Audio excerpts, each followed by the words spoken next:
हाँ जी दोस्तों नमस्कार। वीएस टेक्निकल क्लासेज के यूट्यूब चैनल में आपका स्वागत। आज अपन जो चर्चा करने वाले हैं वो टॉपिक अपने बोर्ड के ऊपर लिखे हुए हैं, जिनमें अपने पास में है फैराडे के विद्युत चुम्बकीय प्रेरण का सिद्धांत। फैराडे के विद्युत चुम्बकीय प्रेरण के सिद्धांत के अंतर्गत अपन जो चर्चा करेंगे वो दो नियम हैं जिनको अपन विद्युत चुम्बकीय प्रेरण के नियम के नाम से जानते हैं। इसके अलावा अपने पास यहाँ चर्चा होगी प्रेरित विद्युत वाहक बल क्या होता है। इसके अलावा प्रेरित विद्युत वाहक बल के द्वारा जनित जो धारा है वो होती है अपन की प्रेरित विद्युत धारा। विद्युत धारा की चर्चा अपन पहले कर चुके हैं, लेकिन प्रेरित विद्युत धारा क्या होती है इसकी चर्चा रहेगी। इसके अलावा अपने पास में प्रेरित विद्युत वाहक जो बल है वो कितनी प्रकार का होता है, तो वो दो प्रकार का है। एक गतिजन्य प्रेरित विद्युत वाहक बल और दूसरा है अपन का स्थितिजन्य प्रेरित विद्युत वाहक बल। तो इन टॉपिकों के ऊपर इस वीडियो में चर्चा रहेगी। यदि आपको इन टॉपिकों के बारे में पढ़ना है, समझना है, तो आप वीडियो के लास्ट तक बने रहें। चलो अपन वीडियो को स्टार्ट करते हैं। तो अपन सबसे पहले जो टॉपिक लेंगे वो है अपन का विद्युत चुम्बकीय प्रेरण का सिद्धांत। तो सबसे पहले अपन चर्चा करने वाले हैं विद्युत चुम्बकीय प्रेरण के सिद्धांत के बारे में। सिद्धांत अपने पास में बहुत सारे आएंगे, तो आज अपन जो चर्चा कर रहे हैं पहला जो अपने पास में जो टॉपिक है वो है सिद्धांत। अब विद्युत चुम्बकीय प्रेरण का जो सिद्धांत है ये किसने दिया था। सबसे पहला क्वेश्चन अपने को क्वेश्चन आंसर के अकॉर्डिंग अपन यदि देखिए तो विद्युत चुम्बकीय प्रेरण का जो सिद्धांत है वो किसने दिया था, तो ये दिया था माइकल फैराडे ने। विद्युत चुम्बकीय प्रेरण का सिद्धांत किसने दिया था, यदि अपन से कोई क्वेश्चन में पूछे तो अपन आंसर देंगे इसका माइकल फैराडे। तो विद्युत चुम्बकीय प्रेरण का सिद्धांत किसने दिया था, तो आंसर अपन देंगे माइकल फैराडे। यदि इससे संबंधित अपन से क्वेश्चन पूछे तो अपने पास आंसर जो है वो है माइकल फैराडे। अब माइकल फैराडे ने इस सिद्धांत के अंतर्गत अपन को क्या बताना चाहा है तो उसके बारे में अपन चर्चा करते हैं। तो अपने पास में सिद्धांत की यदि अपन बात करें तो सिद्धांत के अंदर है कि यदि किसी चालक को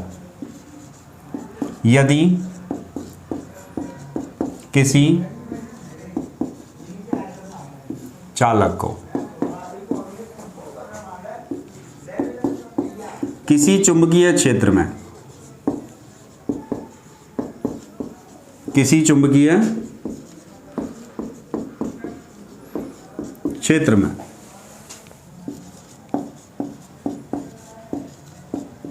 इस प्रकार घुमाया जाए कि चुंबकीय वल रेखाओं या अपन यहां पे बोल सकते हैं फ्लक्स, चुंबकीय वल रेखाओं या फ्लक्स का छेदन होता है। चुंबकीय वल रेखाएं या फ्लक्स का छेदन होता है तो चालक में विद्युत वाहक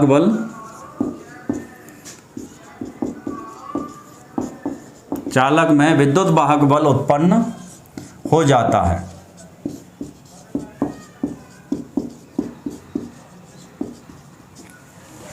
तो ये है फैराडे का विद्युत चुम्बकीय प्रेरण का सिद्धांत।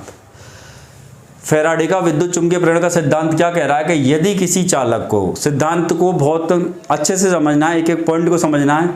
यदि किसी चालक को, तो पहली कंडीशन है कि वो चालक होना चाहिए, कंडक्टर होना चाहिए जिसमें से विद्युत धारा आसानी से प्रवाहित हो जाती है। चालक की परिभाषा क्या है, तो ऐसे पदार्थ जिनमें विद्युत धारा आसानी से या सुगमता से प्रवाहित हो जाती है वो पदार्थ क्या कहलाएंगे, चालक। तो सबसे पहली कंडीशन तो इस सिद्धांत में अपन को ये समझनी है कि यदि किसी चालक को, वो कौन होना चाहिए, चालक को किसी चुंबकीय क्षेत्र में। दूसरी कंडीशन है कि वो चालक है, वो उसके अलावा दूसरी कंडीशन आएगी कि एक अपने पास क्या होना चाहिए, चुंबकीय क्षेत्र, एक मैग्नेटिक फील्ड होना चाहिए। तो यदि किसी चालक को किसी चुंबकीय क्षेत्र में इस प्रकार घुमाया जाए, मतलब उसको इस प्रकार से गति कराई जाए, इस प्रकार से घुमाया जाए उसको, किस प्रकार से, कि चुंबकीय वल रेखाओं का या फ्लक्स का क्या हो, छेदन। तो अपन सिंपल समझ सकते हैं कि यदि कहीं चुंबकीय क्षेत्र है तो वहां चुंबकीय वल रेखाएं तो कन्फर्म में होंगी भाई। चुंबकीय क्षेत्र बना किससे, चुंबकीय बल रेखाओं से ही है, तो ये तो कन्फर्म है कि चुंबकीय क्षेत्र है तो चुंबकीय बल रेखाएं होंगी। अपन ने यहाँ एक शब्द और लिख दिया फ्लक्स। तो किसी चुंबकीय क्षेत्र के अंदर या किसी चुंबक की जो अक्ष लाइन है उसके लंबवत तल से गुजरने वाली कुल चुंबकीय बल रेखाओं की जो संख्या रहेगी उसको अपन बोलते हैं फ्लक्स। तो परिभाषा में आगे बढ़े अपन, तो इस प्रकार घुमाया जाए कि चुंबकीय बल रेखाओं का या फ्लक्स का, चुंबकीय बल रेखाओं का या फ्लक्स का छेदन होता है। चुंबकीय बल रेखाओं का या फ्लक्स का क्या होता है? छेदन होता है, मतलब उनको बल रेखाओं को वो चालक काटता है। तो छेदन होता है तो चालक में विद्युत वाहक बल, जिसको अपन बोलते हैं ईएमएफ, विद्युत वाहक बल को ही अपन क्या बोलते हैं? ईएमएफ। ईएमएफ का पूरा नाम है इलेक्ट्रोमोटिव फोर्स, विद्युत वाहक बल, इसको अपन निम्मी पैटर्न या हिंदी में बोलते हैं। तो अपने पास में पहली परिभाषा क्लियर हो गई होगी कि यदि किसी चालक को किसी चुंबकीय क्षेत्र में इस प्रकार घुमाया जाए, यदि किसी चालक को किसी चुंबकीय क्षेत्र में इस प्रकार घुमाया जाए कि चुंबकीय बल रेखाओं का छेदन होता है, तो उस चालक में विद्युत वाहक बल उत्पन्न होता है। भाई जो चालक चुंबकीय क्षेत्र में घूम रहा है, जो बल रेखाओं का छेदन कर रहा है, उसी चालक के अंदर विद्युत वाहक बल उत्पन्न होगा। ऐसा नहीं कि भाई अपने चुंबकीय क्षेत्र तो बना रखा है राजस्थान के अंदर और चालक को घुमा रहे अपन हरियाणा के अंदर और फ़ोन करे कि बोले साहब यहाँ तो ईएमएफ पैदा नहीं हो रहा। तो इस चीज़ को सबसे पहले समझो कि सिद्धांत के अंदर मेन चीज़ क्या है। सिद्धांत के अंदर सबसे मेन चीज़ क्या है कि यदि किसी चालक को, अब अपन सोचें कि अपन अचालक को घुमाएं चुंबकीय क्षेत्र में, भाई चुंबकीय क्षेत्र तो अपन ने बना लिया, चुंबकीय क्षेत्र तो अपन मान लो बना लिया कि भाई ये अपने पास एक, इधर अपने पास एक चुंबक है जिसका N ध्रुव है, इधर अपने पास एक दूसरा चुंबक है जिसका अपने पास S ध्रुव है। अब अपने पास में ये एक चुंबकीय क्षेत्र बनेगा यहाँ, भाई दो चुंबक हो गए अपने पास में, दो अपने पास क्या हो गए? चुंबक। अपने पास में इधर इसका N रहेगा, इधर इसका अपने पास S रहेगा। ये अपने पास दो चुंबक हैं अपने पास। इन यदि चुंबकों को देखा जाए तो कोई भी चुंबक होगा तो वहाँ से चुंबकीय बल रेखाएं निकलेंगी, वो N ध्रुव से निकलेंगी और S ध्रुव की ओर जाएंगी। तो इन बेसिक के ऊपर अपन पहले चर्चा कर चुके हैं। अपन तो अपन को ये देखना है कि भाई ये चुंबक है तो कन्फर्म है यहाँ चुंबकीय क्षेत्र भी होगा। चुंबकीय क्षेत्र से मतलब चुंबकीय बल रेखाएं होंगी, कुल चुंबकीय बल रेखाओं की संख्या को अपन फ्लक्स बोलते हैं।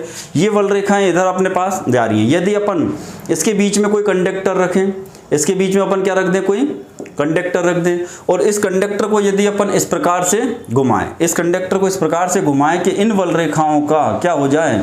छेदन हो जाए, इन बल रेखाओं का छेदन हो, तो इस चालक के अंदर क्या पैदा हो जाएगा? ईएमएफ। इस चालक के अंदर ईएमएफ पैदा होगा। यदि अपन यहाँ अचालक को घुमाएंगे तो ईएमएफ पैदा नहीं होगा। यदि ये घूमने वाला जो पार्ट्स है, घूमने वाला जो भाग है, ये अपना इंसुलेटर हुआ, अचालक हुआ या कुचालक हुआ, तो ईएमएफ पैदा नहीं होगा। तो सिद्धांत की शर्तों को समझें।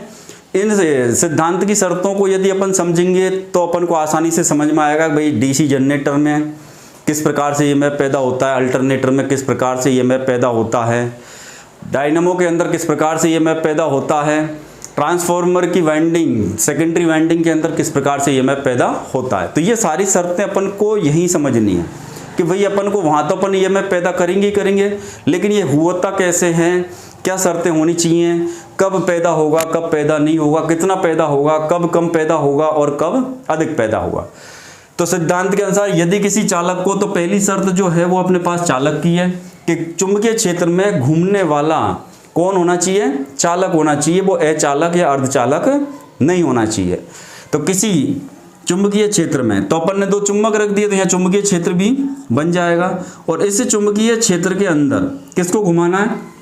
चालक को। तो यदि किसी चालक को किसी चुंबकीय क्षेत्र के अंदर इस प्रकार से घुमाया जाए, इसको अपन इस प्रकार से घुमाया जाए, तो अपन जनरेटर के अंदर, अल्टरनेटर के अंदर, डायनामो के अंदर घुमाने के लिए यांत्रिक ऊर्जा काम में लेते हैं, क्योंकि वो जब घूमेगा तभी फ्लक्स का छेदन होगा, और छेदन होगा तब ही ईएमएफ पैदा होगा।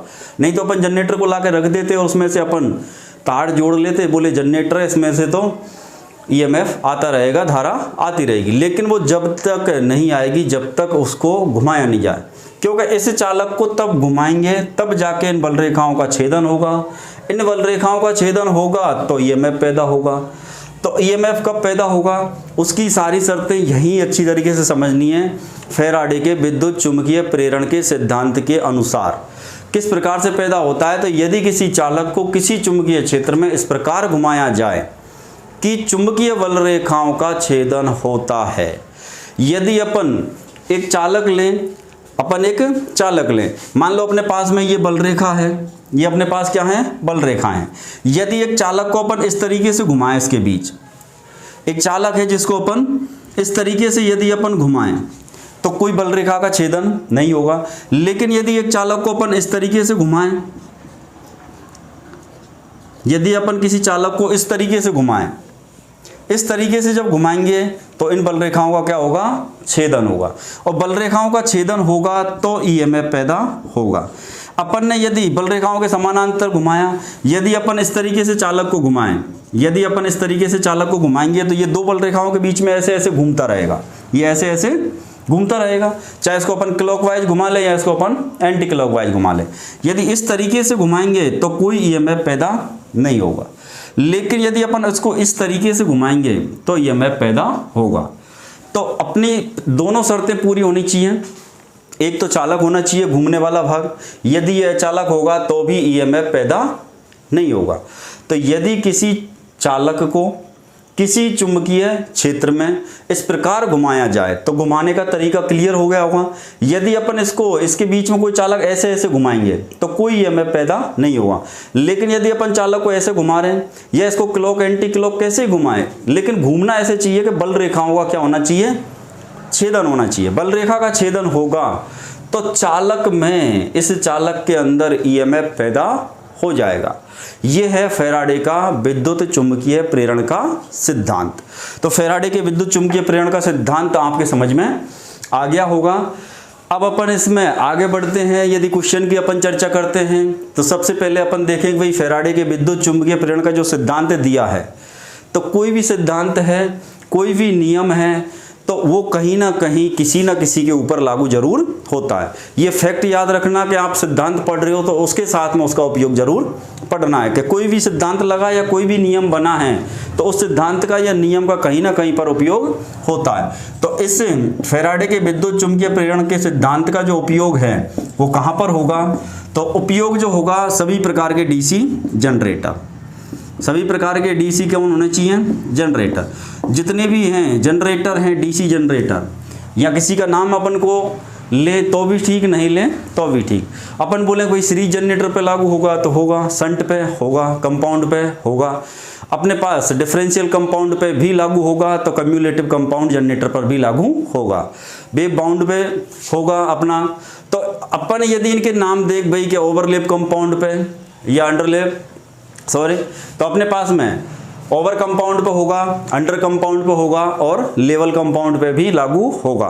तो जितनी भी प्रकार के अपन डीसी जनरेटर हैं, इसके ऊपर अपन को भी चर्चा नहीं करनी, ये अपनी चर्चा का विषय नहीं है। केवल उदाहरण में आया है कि जनरेटरों में पैदा होने वाला ईएमएफ किस सिद्धांत के अनुसार पैदा होता है, तो वो सिद्धांत है अपन का माइकल फैराडे का विद्युत चुंबकीय प्रेरण का सिद्धांत।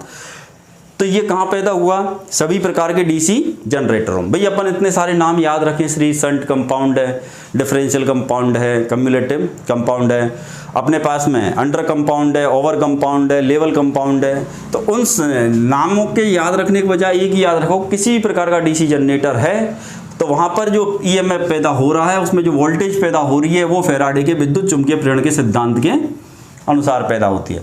इसके अलावा जितने भी अपने पास में अल्टरनेटर हैं, जितने भी अपने पास अल्टरनेटर हैं, अल्टरनेटर को ही बोला जाता है प्रत्यावर्तक।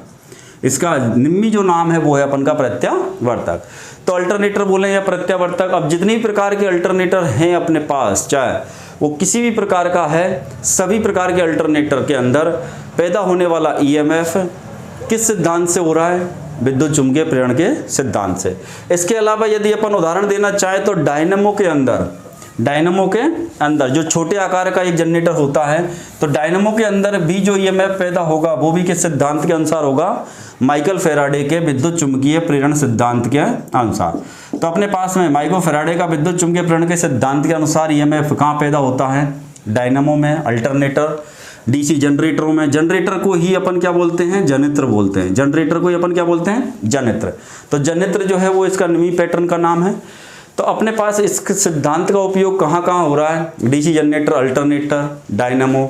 और अपन जब आगे बढ़ेंगे तो ट्रांसफार्मर की जो सेकेंडरी वाइंडिंग होती है, ट्रांसफार्मर की जो सेकेंडरी वाइंडिंग या द्वितीय कुंडलन अपन बोल लें, तो सेकेंडरी जो वाइंडिंग है उस सेकेंडरी वाइंडिंग में पैदा होने वाला जो ईएमएफ है, सेकेंडरी वाइंडिंग में पैदा होने वाला जो ईएमएफ है वो भी किस सिद्धांत के अनुसार होगा, फैराडे के विद्युत चुंबकीय प्रेरण के सिद्धांत के अनुसार।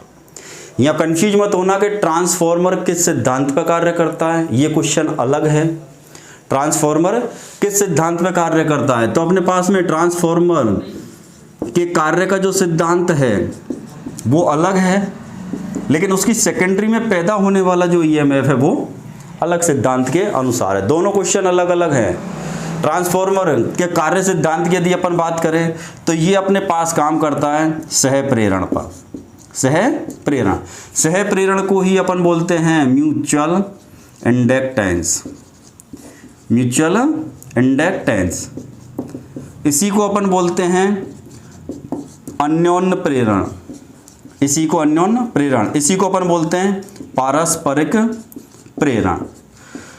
तो ये चारों नाम एक ही हैं, कहीं कंफ्यूज होने की जरूरत नहीं है। और ये बहुत ही इंपॉर्टेंट क्वेश्चन है, अपन गिनती नहीं कर सकते कि ये क्वेश्चन अब तक कितनी एग्जामों में आया कि ट्रांसफार्मर के सिद्धांत पर कार्य करता है। ऐसा क्वेश्चन है जो जनरल फिजिक्स में भी आता है, तो नॉन टेक्निकल एग्जाम में भी ये क्वेश्चन कई बार पूछा गया है। तो अपने पास में ये मेरा जो मेन उद्देश्य समझाने का वो ये है कि ट्रांसफार्मर का कार्य करने का सिद्धांत अलग है, ट्रांसफार्मर की सेकेंडरी वाइंडिंग में पैदा होने वाला ईएमएफ अलग सिद्धांत से पैदा हो रहा है। दोनों चीजें, दोनों क्वेश्चन अलग अलग है। अपन से क्वेश्चन आएगा भाई ट्रांसफार्मर की सेकेंडरी वाइंडिंग में ईएमएफ पैदा होता है किस सिद्धांत के अनुसार पैदा होता है, तो वहां अपन आंसर देंगे फैराडे के विद्युत चुंबकीय प्रेरण के सिद्धांत अनुसार। और ट्रांसफार्मर किस सिद्धांत पर कार्य करता है, तो वहां अपन आंसर देंगे सह प्रेरण, या अपन को लिखा आ सकता है म्यूचुअल इंडक्टेंस पे काम करता है, या फिर अपन को लिखा आ सकता है कि भाई ट्रांसफार्मर अन्योन्य प्रेरण पे कार्य करता है, या अपन बोल सकते हैं कि ट्रांसफार्मर पारस्परिक प्रेरण पर कार्य करता है। तो ये चारों नाम एक ही हैं, अर्थ इन चारों शब्द अलग अलग हैं, अर्थ इनका एक ही है। अब अपने पास यदि म्यूचुअल इंडक्टेंस है तो ये एक इंग्लिश शब्द है, उसके बाद इसके निमी पैटर्न शब्द हैं सह प्रेरण, अन्योन्य प्रेरण, पारस्परिक प्रेरण। तो इन दोनों क्वेश्चन को बहुत अच्छे से समझ लेना कि ट्रांसफार्मर के मामले में ट्रांसफार्मर किस सिद्धांत पर कार्य करता है, तो ट्रांसफार्मर अपने इन सिद्धांत पर कार्य करेगा, सह प्रेरण, म्यूचुअल इंडक्टेंस, अन्योन्य प्रेरण या पारस्परिक प्रेरण। लेकिन ट्रांसफार्मर की सेकेंडरी वाइंडिंग में पैदा होने वाला ईएमएफ किस सिद्धांत के अनुसार होता है, तो वो है फैराडे के विद्युत चुंबकीय प्रेरण के सिद्धांत के अनुसार। तो ये आपका सिद्धांत और सिद्धांत की परिभाषा और कहाँ कहाँ इसका उपयोग होता है, टॉपिक पहला क्लियर हो गया होगा आपका। तो अपने पास में उपयोग एक बार रिपीट कर देता हूँ, सभी प्रकार के डीसी जनरेटर या दिष्ट धारा जनित्रों पर, सभी प्रकार के अल्टरनेटर पर लागू होगा, और डायनामो के अंदर ईएमएफ पैदा होता है। ट्रांसफार्मर की सेकेंडरी वाइंडिंग में भी ईएमएफ पैदा होता है। तो ट्रांसफार्मर की सेकेंडरी वाइंडिंग में पैदा होने वाले ईएमएफ को अपन किससे दर्शाते हैं, ईएस से। तो जो ईएस पैदा हो रहा है ये किसकी वजह से हो रहा है और किस सिद्धांत से पैदा हो रहा है, तो वो होगा फैराडे के विद्युत चुंबकीय प्रेरण के सिद्धांत के अनुसार। तो अपने पास में सिद्धांत की परिभाषा और सिद्धांत के अंदर क्या समझाना चाह रहे हैं अपन को माइकल फैराडे, बात समझ में आ गई होगी। दूसरा, इस सिद्धांत का उपयोग कहाँ कहाँ होता है, या इस सिद्धांत के अनुसार किस किस मशीन या युक्ति के अंदर ईएमएफ पैदा होता है। तो अपने पास में क्वेश्चन आ जाए कि फैराडे के विद्युत चुंबकीय प्रेरण का सिद्धांत कहाँ कहाँ पर कार्य करता है, तो डीसी जनरेटर हैं, अल्टरनेटर हैं, डायनामो है, ट्रांसफार्मर की सेकेंडरी वाइंडिंग है। आगे जब अपन डीसी जनरेटर मोटर पढ़ेंगे तो वहाँ एक बैक ईएमएफ आएगा। कौन आएगा, बैक ईएमएफ, विरोधी विद्युत वाहक बल। वो विद्युत वाहक बल भी फैराडे के विद्युत चुंबकीय प्रेरण के सिद्धांत के अनुसार पैदा होता है। तो एक इस पॉइंट को भी याद रखना कि अपने पास में बैक ईएमएफ जो होता है, बैक ईएमएफ को ही अपन क्या बोलते हैं, विरोधी विद्युत वाहक बल। ये विरोधी विद्युत वाहक बल जो पैदा होता है ये भी अपने किस सिद्धांत के अनुसार पैदा होता है? फैराडे के विद्युत चुंबकीय प्रेरण के सिद्धांत के अनुसार। लेकिन ये टॉपिक अभी अपने को काफ़ी लेट मिलेगा, लेकिन इस सिद्धांत में अपन को केवल यही चर्चा करनी है कि ये यहाँ पर ये फैराडे का विद्युत चुंबकीय प्रेरण का सिद्धांत कार्य कर रहा है। तो चलो अपन आगे बढ़ते हैं। अब अपने पास में फैराडे के विद्युत चुंबकीय प्रेरण के सिद्धांत हुए, उसके बाद फैराडे ने क्या दिए थे अपन को? इस सिद्धांत के अनुसार 2 नियम। तो फैराडे के उन नियमों को अपन जानते हैं फैराडे के विद्युत चुंबकीय प्रेरण के नियम के नाम से। तो फैराडे के विद्युत चुंबकीय प्रेरण के नियम, तो अपने पास में ये क्या हो गए अब? नियम। पहले तो था सिद्धांत, अब क्या अपने पास में नियम है। तो फैराडे के विद्युत चुंबकीय प्रेरण के नियम कितने हैं? क्या इस फैराडे का नाम पहले भी किसी नियम में आया है? तो याद करो, यदि आप सारी वीडियो देख रहे हैं तो कहीं ना कहीं फैराडे का नाम पहले भी आया है। यहाँ भी उसने 2 नियम दिए हैं और पहले भी उसने 2 नियम दिए हैं। तो जहाँ अपन के पास में जहाँ सेल बैटरी का टॉपिक है, वहाँ पर अपन ने वैद्युत अपघटन के नियम पढ़े थे। अपने पास वैद्युत अपघटन के नियम में नाम आ रहा है किसका? फैराडे का। तो अपघटन के भी 2 नियम थे, वो भी माइकल फैराडे ने ही दिए थे। विद्युत चुंबकीय प्रेरण के भी 2 नियम हैं, वो भी माइकल फैराडे ने ही दिए। तो फैराडे के अपने पास में 4 नियम हो गए। इस तरीके से एक टॉपिक के अंदर दूसरे टॉपिक को साथ लेके चलो, ताकि अपन के लिए थ्योरी वजन नहीं पड़े, पढ़ने में कुछ मजा आने लगे। तो फैराडे का नाम अपने पास में सेल बैटरी के अंदर वैद्युतिक अपघटन के नियम में भी आता है। वहाँ भी 2 नियम दिए थे, जहाँ अपन ने एक में तो अपन ने पढ़ा था M = ZIT। यदि अपन वैद्युतिक अपघटन के नियम की चर्चा करें, वैद्युतिक अपघटन, तो वैद्युतिक अपघटन के जो नियम हैं इनको देने वाला भी कौन था? Michael Faraday. तो वैद्युतिक अपघटन के अंदर भी इन्होंने कितने नियम दिए थे? तो यहाँ भी इन्होंने 2 नियम दिए थे। एक नियम के अनुसार तो अपन ने पढ़ा था M = ZIT, और अपने पास में दूसरे नियम के अनुसार अपन ने पढ़ा था M1/W1 बराबर M2/W2 बराबर M3/W3। ये अपन पढ़ चुके हैं। इनके बारे में यदि आपको वीडियो पूरा देखना है तो सेल बैटरी की जो प्ले लिस्ट है, उस प्ले लिस्ट के अंदर वीडियो ऐड कर रखा है वैद्युतिक अपघटन के नियम। वहाँ जाकर के इनको अपन डिटेल से पढ़ सकते हैं। यहाँ अपन केवल यही चर्चा कर रहे हैं कि भाई इस फैराडे के नियम इधर भी आ गए, लेकिन और भी कई फैराडे के नियम हैं या नहीं है। तो फैराडे के नियम, वैद्युतिक अपघटन के नियम भी माइकल फैराडे ने दिए थे। वहाँ भी 2 नियम थे। एक पहला नियम M = ZIT, सार लिख दिया मैंने, और दूसरा M1/W1 बराबर M2/W2, इस तरीके से। लेकिन इसकी पूरी डिटेल से वीडियो देखनी है तो मैंने आपको बता दिया, वहाँ जाके आप देख सकते हैं। अब अपन जो आज का जो टॉपिक है वो तो अपने को चर्चा का ये है, ये केवल एक इंडिकेशन के लिए बताया अपन ने, उस पर अपन ज़्यादा चर्चा नहीं करेंगे। अब फैराडे के विद्युत चुंबकीय प्रेरण के नियम कितने दिए थे? 1 दिया, 2 दिया, 4 दिए, 5 दिए। तो फैराडे के विद्युत चुंबकीय प्रेरण के 2 नियम दिए थे। कितने नियम दिए थे? 2। उनका कोई नाम नहीं है, उनका कोई नाम नहीं है, उनको केवल पहले नियम और दूसरे नियम के नाम से ही जानते हैं। फैराडे के विद्युत चुंबकीय प्रेरण के कितने नियम दिए थे? 2। नाम क्या है उनके? तो पहला नियम और दूसरा नियम है। कोई स्पेशल उनका नामकरण नहीं हुए हैं, उनका कोई नामकरण संस्कार नहीं हो पाया। तो पहला नियम क्या कह रहा है? यदि किसी चालक से, पहला नियम है यदि किसी चालक से, ये ध्यान रखना कि वो चालक है उसके नियम में, या अचालक है या अर्धचालक है, कंडक्टर है, इंसुलेटर है या सेमीकंडक्टर है। तो कंडक्टर है। यदि किसी चालक से गुजरने वाले फ्लक्स, यदि किसी चालक से गुजरने वाले फ्लक्स, फ्लक्स का प्रतीक कौन है? तो फ्लक्स का प्रतीक ये चिन्ह, निशान, और इसको अपन बोलते हैं फाई। तो किसी चालक से गुजरने वाले फ्लक्स में परिवर्तन होता है, या अपन लिख सकते हैं छेदन होता है। तो चालक में विद्युत वाहक बल उत्पन्न होता है।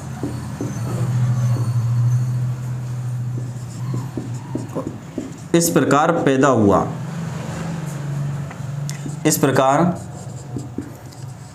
हुए ईएमएफ, विद्युत वाहक बल को मैं शॉर्ट में लिख रहा हूं, इलेक्ट्रोमोटिव फोर्स, ईएमएफ। इस प्रकार पैदा हुए ईएमएफ का अस्तित्व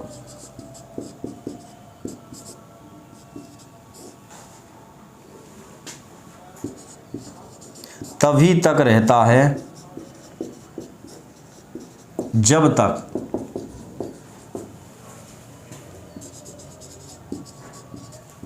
फ्लक्स में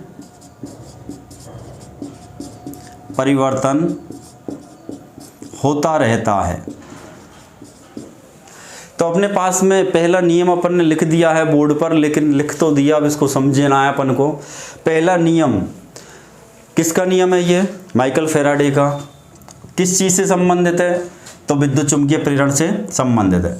तो ये है अपन का पहला नियम। क्या है अपन का पहला नियम? तो पहला नियम क्या कह रहा है? तो पहले नियम को यदि पढ़े तो यदि किसी चालक से गुजरने वाले फ्लक्स, कोई चालक है अपने पास, कोई भी चालक है, और उस चालक से मानो अपने पास में ये एक कौन है? चालक है। ये कौन है? अपना एक चालक है। ये इस चालक से गुजरने वाले फ्लक्स, ये मान लो अपने पास है बल रेखाएं हैं जो इस चालक से गुजर रही हैं। तो अपने पास में गुजरने वाले फ्लक्स, ये एक चालक है। इस चालक से, चलो मैं इधर लिख देता हूँ कि भैया चालक है। इधर की तरफ मैं नहीं बना रहा हूँ मैग्नेटिक फील्ड, क्योंकि अपन मैग्नेटिक फील्ड के बारे में समझ चुके हैं। ये बल रेखाएं मान लो एन से जा रही हैं तो एस की तरफ आएंगी, और एस से अंदर जब चलेंगी तो एस से एन की तरफ। चुम्बक के बाहर तो चलेंगी एन से एस की ओर, चुम्बक के अंदर की बात करें तो एस से एन की ओर, विपरीत दिशा। तो अपन को समझना है ये सिद्धांत। यदि किसी चालक से, तो ये अपन ने लिया चालक, किसी चालक से गुजरने वाले फ्लक्स है कौन है? तो कुल चुंबकीय बल रेखाओं की संख्या क्या कहलाती है? फ्लक्स। तो है चुंबकीय बल रेखाएं ही, उस कुल चुंबकीय बल रेखा की संख्या को अपन क्या बोल रहे हैं? फ्लक्स।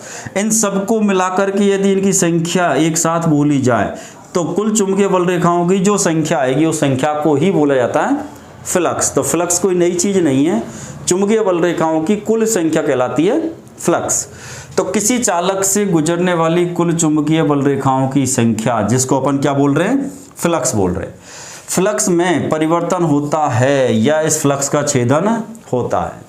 कोई भी चालक है उससे गुजरने वाले फ्लक्स की मात्रा में परिवर्तन होता है, या तो उसकी मात्रा कम ज़्यादा होती है, कम ज़्यादा से मतलब बल रेखाओं की संख्या कम ज़्यादा होती है, या अपन बोलें कि भाई उन बल रेखाओं का छेदन होता है। तो छेदन होता है तो फिर क्या होगा? उस चालक में विद्युत वाहक बल ईएमएफ, इलेक्ट्रोमोटिव फोर्स, उस चालक में विद्युत वाहक बल उत्पन्न होता है। उस चालक में विद्युत वाहक बल उत्पन्न होता है। और इस प्रकार आगे क्या कह रहे हैं? ये पहले नियम में भाई उत्पन्न तो होता है। अब मान लो एक बार अपन ने चालक को इस प्रकार से घुमा दिया कि चालक के अंदर ईएमएफ उत्पन्न हो गया। अब क्या उसको दोबारा कभी घुमाने की जरूरत नहीं पड़ेगी? क्या ईएमएफ हमेशा के लिए पैदा हो गया अपने पास? अब अपन को दोबारा कभी चालक को घुमाना ही नहीं पड़ेगा। अब अपन पूरी दुनिया के लिए सप्लाई दे सकते हैं क्या? तो ईएमएफ तो उत्पन्न हो गया, तो ईएमएफ उत्पन्न होता है। इस प्रकार पैदा हुआ ईएमएफ, इस प्रकार से पैदा हुआ विद्युत वाहक बल का अस्तित्व तभी तक रहता है।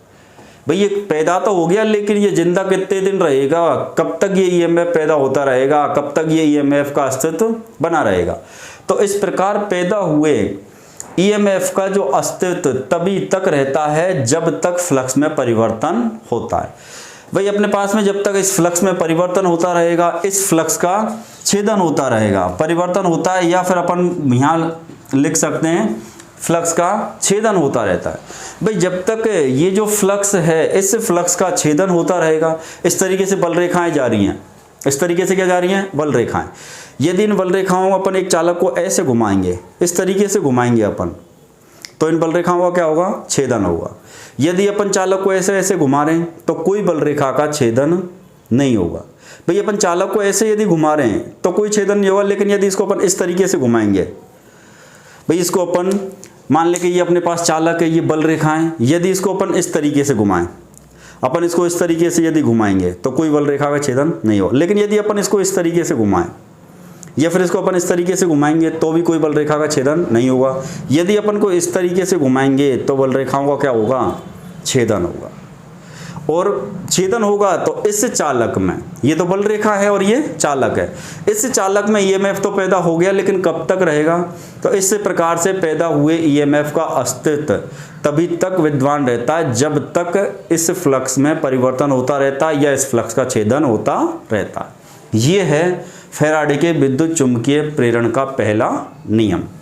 तो नियम को यदि और समझे अपन दोबारा तो एक बार वापस पढ़ें। क्या कह रहा है नियम, पहला नियम, प्रथम नियम क्या है, यदि किसी चालक को, तो इन छोटी छोटी बातों को ध्यान रखना कि फैराडे के विद्युत चुंबकीय प्रेरण के पहले नियम में किसका उपयोग किया जाता है, चालक का, अर्धचालक का, अचालक का या सभी का, या इनमें से कोई नहीं। तो अपन को पता होना चाहिए पहले नियम में किसको काम में ले रहे हैं, तो चालक को काम में ले रहे हैं। तो यदि किसी चालक से गुजरने वाले फ्लक्स, गुजरने वाली चुंबकीय बल रेखाओं की कुल संख्या, जिसको अपन फ्लक्स बोलते हैं, तो गुजरने वाले फ्लक्स में परिवर्तन होता है या छेदन होता है, गुजरने वाले फ्लक्स में परिवर्तन होता है या छेदन होता है, तो उस चालक में विद्युत वाहक बल उत्पन्न होता है। और इस प्रकार पैदा हुए ईएमएफ का मान, विद्युत वाहक बल का अस्तित्व तभी तक रहता है जब तक फ्लक्स में परिवर्तन होता है या फ्लक्स में छेदन होता है। यदि अपन ने फ्लक्स में परिवर्तन होना रोक दिया या फ्लक्स का छेदन करना बंद कर दिया तो ईएमएफ पैदा नहीं होगा। इसका मतलब जब तक डीसी जनरेटर या अल्टरनेटर या डायनामो घूमेगा तब तक फ्लक्स का छेदन होगा, तब तक अपन को आउटपुट मिलेगा।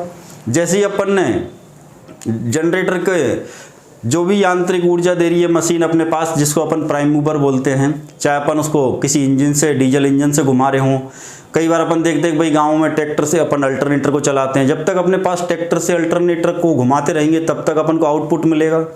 ट्रैक्टर को बंद कर देंगे तो अल्टरनेटर का आउटपुट भी बंद हो जाता है। क्यों हो जाता है, क्योंकि फैराडे ने ये चीज़ अपने पहले नियम में ही बता दी, भाई इस प्रकार से जो ईएमएफ पैदा होगा। अब अल्टरनेटर में जो ईएमएफ पैदा हो रहा है वो इसके सिद्धांत के अनुसार ही हो रहा है, और इसने वो बात अपने पहले नियम में बोल दी, भाई अल्टरनेटर में पैदा जो ईएमएफ है वो इस सिद्धांत के अनुसार है, फैराडे के विद्युत चुंबकीय प्रेरण के सिद्धांत के अनुसार। और ये कब तक पैदा होगा, तो वो बात इसने बोल दी कि इस प्रकार पैदा हुए ईएमएफ का अस्तित्व तभी तक रहता है जब तक फ्लक्स में परिवर्तन होता है या फ्लक्स का छेदन होता है। तो फ्लक्स का छेदन नहीं होगा तो ईएमएफ भी पैदा नहीं होगा। तो इस प्रकार से पैदा हुए ईएमएफ का अस्तित्व कब तक रहेगा, जब तक फ्लक्स का परिवर्तन हो रहा है या फ्लक्स में छेदन हो रहा है, तब तक ईएमएफ पैदा होता रहेगा। तो ये है फैराडे के विद्युत चुंबकीय प्रेरण का पहला नियम। तो फैराडे के ये नियम भी थे अपने पास में, इनके ऊपर अपन ज़्यादा चर्चा नहीं करेंगे। जिसको यदि इनसे संबंधित जानकारी लेनी है, इनके बारे में सीखना है, तो सेल बैटरी वाले टॉपिक में वैद्युतिक अपघटन के नियम के नाम से स्पेशल एक वीडियो बना रखी है, वहाँ जाकर के डिटेल से आप देख लें। अब अपने पास में ये तो हुआ इसका पहला नियम। अब दूसरा नियम अपने पास क्या कह रहा है, भाई अपने पास में फैराडे के विद्युत चुंबकीय प्रेरण के सिद्धांत के अनुसार उन्होंने दूसरा नियम क्या बनाया था कि भाई और क्या होगा, और क्या होगा। तो अपने पास में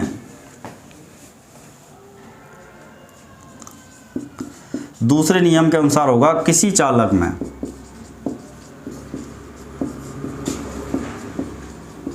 पैदा होने वाला, किसी चालक में पैदा होने वाले विद्युत वाहक बल, इसी को अपन शॉर्ट में बोलते हैं ईएमएफ। तो पैदा होने वाले ईएमएफ या विद्युत वाहक बल का मान फ्लक्स परिवर्तन की दर के समानुपाती होता है। फ्लक्स परिवर्तन की दर के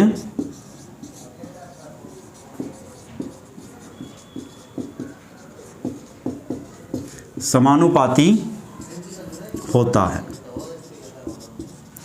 तो अब अपन ने पहले नियम को अच्छे से समझ लिया, तो दूसरे नियम को भी बहुत अच्छे से समझना है।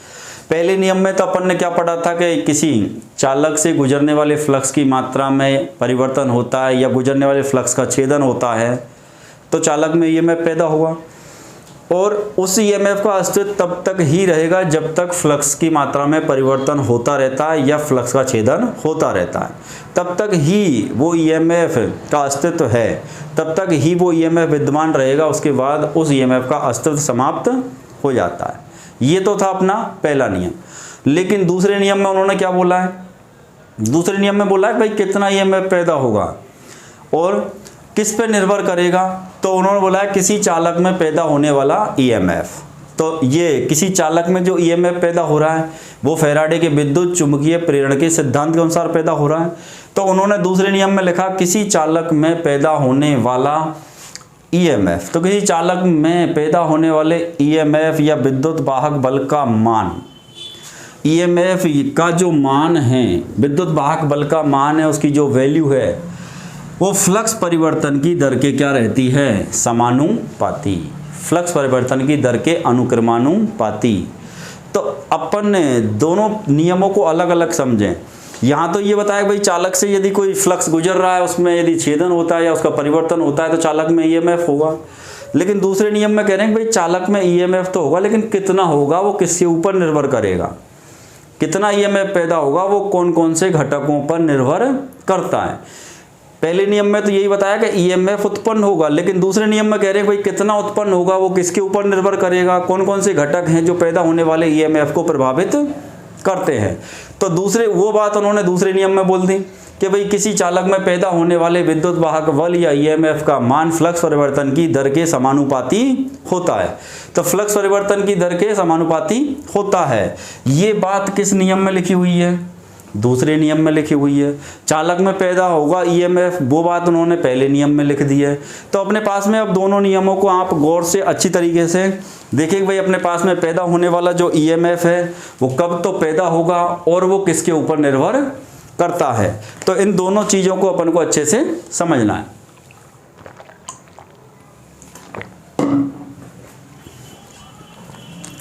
तो दोनों नियम और सिद्धांत, फैराडे के विद्युत चुम्बकीय प्रेरण का सिद्धांत, फैराडे के विद्युत चुम्बकीय प्रेरण के नियम का पहला नियम और ये है उसका दूसरा नियम।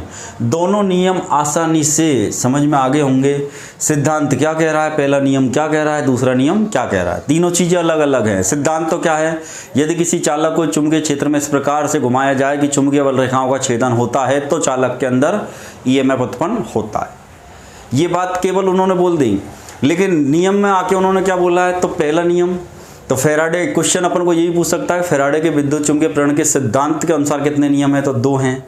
नाम क्या है? तो उनके कोई नाम नहीं है। पहला नियम फर्स्ट लॉ, दूसरा नियम सेकंड लॉ, यही नाम है उनका। कोई स्पेशल नामकरण संस्कार नहीं हुआ। तो पहले नियम में क्या बोला? यदि किसी चालक से गुजरने वाले फ्लक्स की मात्रा में परिवर्तन होता है या छेदन होता है तो उस चालक में ईएमएफ उत्पन्न होगा और उस चालक में पैदा हुए ईएमएफ का अस्तित्व तब तक ही रहेगा जब तक कि फ्लक्स की मात्रा में परिवर्तन हो रहा है या फ्लक्स का छेदन हो रहा है। ये बात है उसकी पहले नियम की। दूसरे नियम में उन्होंने क्या बोला है? किसी चालक में पैदा होने वाले ईएमएफ या विद्युत वाहक बल का मान फ्लक्स परिवर्तन की दर के समानुपाती होता है। तो इस चीज़ को अपन दूसरी तरीके से भी लिख सकते हैं कि भाई ये पैदा होने वाला जो ईएमएफ है, पैदा होने वाला कौन है? ईएमएफ। तो ये पैदा होने वाला जो ईएमएफ है इसके लिए अपन ने किसको लिख दिया? ई को। अब एक चीज़ आएगी, बोले अपन ने जो बेसिक की जब परिभाषाएं पढ़ी में अपन ने विद्युत वाहक बल या सेल बैटरी के अंदर जब विद्युत वाहक बल था वहाँ तो बड़ा ई काम में आया था। अब आपने तो ये गलत लिख दिया। तो मैं आपको बार बार बताता हूँ कि प्रतीक अपने पास अल्फ़ाबेट है ABCD, मतलब ए से लेकर जेड तक के अक्षर अपने प्रतीकों के रूप में काम में आ रहे हैं। कुछ अपने पास में कुछ अक्षर ऐसे हैं जो छोटे का अर्थ अलग है, बड़े का अर्थ अलग है। एक अक्षर के प्रतीक कई है, मतलब एक जो अक्षर है वो कई राशियों का प्रतीक भी है। तो इन अंतरों को समझना है। बैटरी के अंदर जब विद्युत वाहक बल उत्पन्न हो रहा था रासायनिक क्रियाओं से, वहाँ पर ने बड़े ई से दिखाया था, लेकिन अब फैराडे के सिद्धांत के नियम, फैराडे के विद्युत चुम्बकीय प्रेरण के सिद्धांत अनुसार जब ईएमएफ पैदा हो रहा है तो उसको अपन छोटी ई से, स्मॉल ई से दिखा रहे हैं। और ये जो ईएमएफ है ये होता है प्रेरित विद्युत वाहक बल। विद्युत वाहक बल नहीं है, ये कहलाएगा प्रेरित विद्युत वाहक बल। अगला आने वाला टॉपिक प्रेरित विद्युत वाहक बल और प्रेरित धारा ही है, लेकिन मैं इनको समझा रहा हूँ कि अपने पास में इस बड़ी ई में और छोटी ई में, कैपिटल और स्मॉल ई में कुछ अंतर हैं, उनको अपन को समझना है। तो विद्युत वाहक बल तो केवल अपन किससे दिखाएंगे, इसे प्रेरित विद्युत वाहक बल अपन स्मॉल ई से। तो ई बराबर अपने पास क्या बनेगा, फ्लक्स परिवर्तन की दर। इसका मतलब फ्लक्स परिवर्तन की दर, तो फ्लक्स में परिवर्तन, तो अपने पास में एक फ्लक्स का मान ज़्यादा होगा, एक फ्लक्स कम होगा, उनका अंतर निकालेंगे, फिर उसमें अपन समय का भाग देंगे, तो वो कहलाएगी फ्लक्स परिवर्तन की दर। तो अपने पास में दूसरे सिद्धांत अनुसार एक समीकरण भी अपने पास निकल के आता है, जिसमें अपन बोल सकते हैं E बराबर φ2 माइनस φ1 अपॉन T। φ2 माइनस φ1 वो है फ्लक्स परिवर्तन, φ2 माइनस φ1 ये तो कौन है, फ्लक्स परिवर्तन, और T कौन है अपना समय। तो फ्लक्स परिवर्तन की दर हुई है, ये हुई फ्लक्स परिवर्तन की दर। तो अपने पास में फ्लक्स परिवर्तन की दर के क्या रहेगा, समानुपाती, कौन रहेगा, E। तो इस चीज़ को अपन इस तरीके से लिखेंगे E, ये अपने पास समानुपाती या प्रोपोर्शनेट का चिन्ह है, समानुपाती या प्रोपोर्शनेट का चिन्ह, सिंबल है, निशान है, ये अपने पास मार्क है अपने पास। तो E proportionate φ2 minus φ1 upon T। इस पूरे सिद्धांत का निष्कर्ष अपन इस तरीके से भी लिख सकते हैं कि किसी चालक में पैदा होने वाले EMF का मान फ्लक्स परिवर्तन की दर के समानुपाती होता है। तो E proportionate φ2 minus φ1 upon T।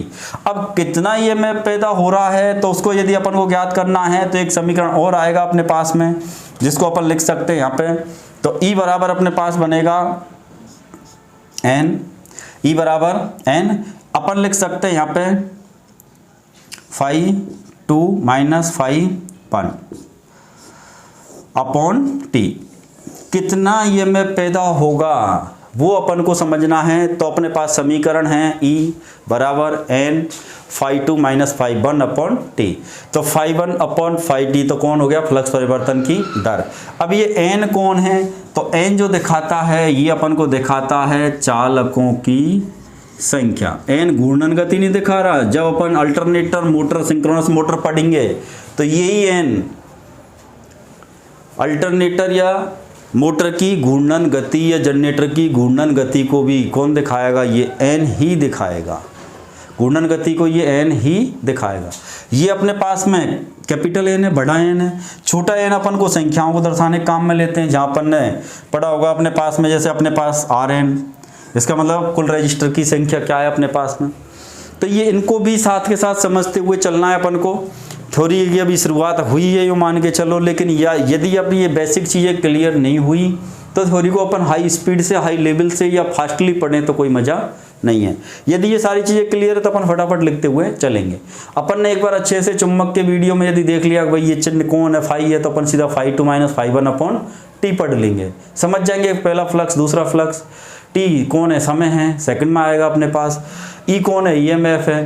तो अपन ने यहाँ पे N को इस समीकरण में जब N आ रहा है तो ये कोई घूर्णन गति को RPM में नहीं दिखाएगा, ये N यहाँ पर दिखाएगा अपने पास चालकों की संख्या। मतलब यदि यहाँ एक ही चालक होता, यहाँ पे यदि एक ही चालक होगा तो अपन को पैदा होने वाले EMF में N की संख्या रखने की भी जरूरत नहीं है। लेकिन जब एक से ज़्यादा चालक होंगे, फ्लक्स का छेदन करने वाला मान लो एक ही है, तो अपन को यहाँ कोई संख्या नहीं रखनी, कोई फर्क नहीं पड़ेगा, एक से गुणा कर लें या एक से भाग दे लें।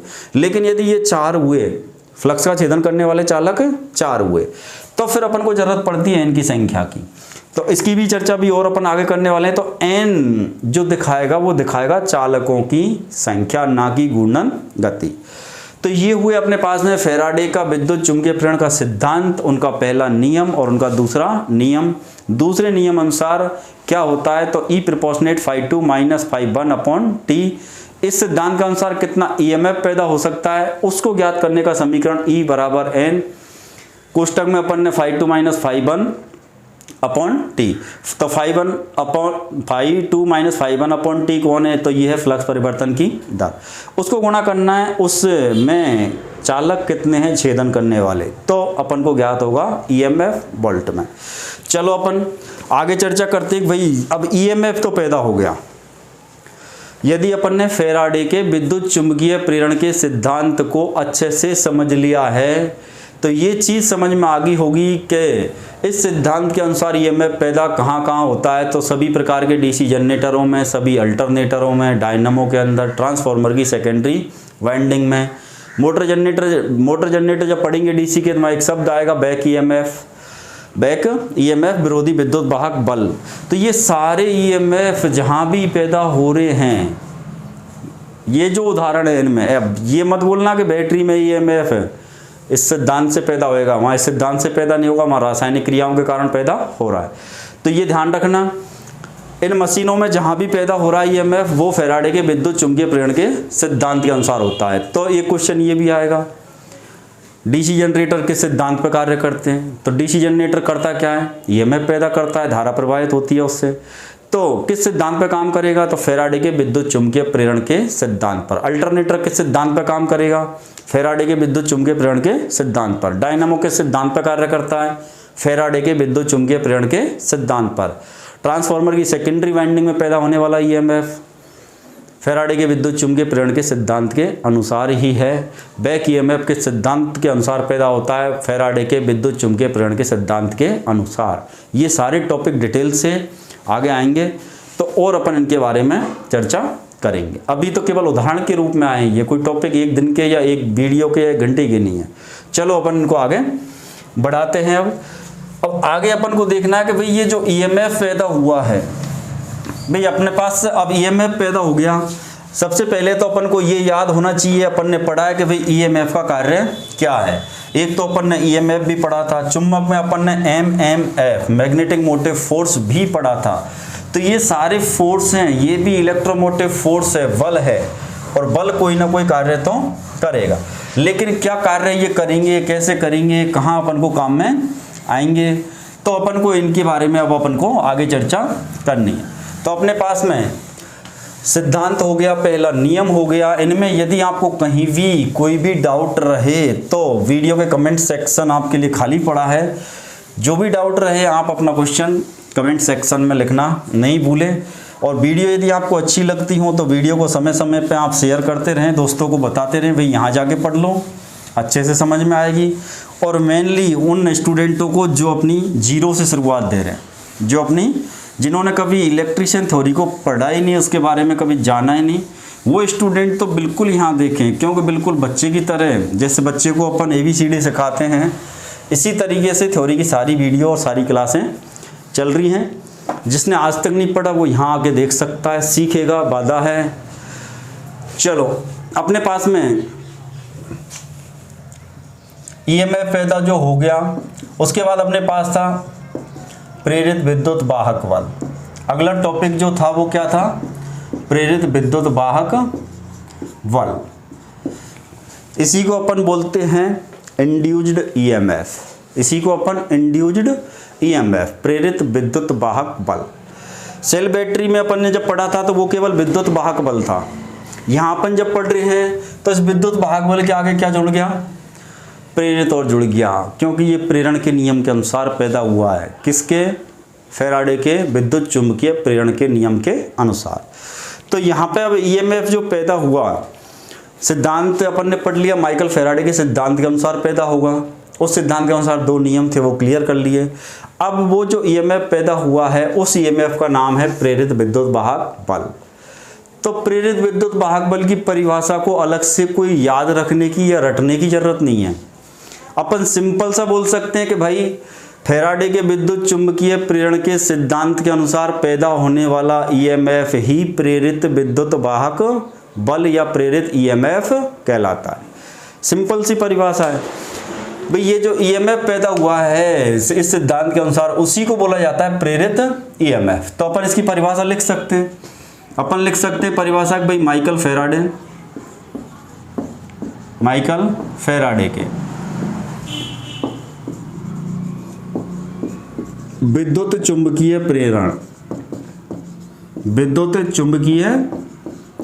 प्रेरण के सिद्धांत अनुसार फैराडे के विद्युत चुंबकीय प्रेरण के सिद्धांत अनुसार पैदा होने वाला ईएमएफ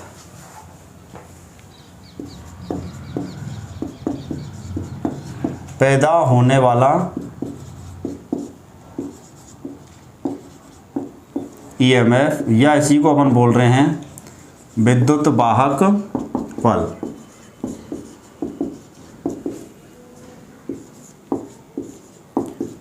प्रेरित विद्युत वाहक बल या इसी को अपन बोलते हैं इंड्यूस्ड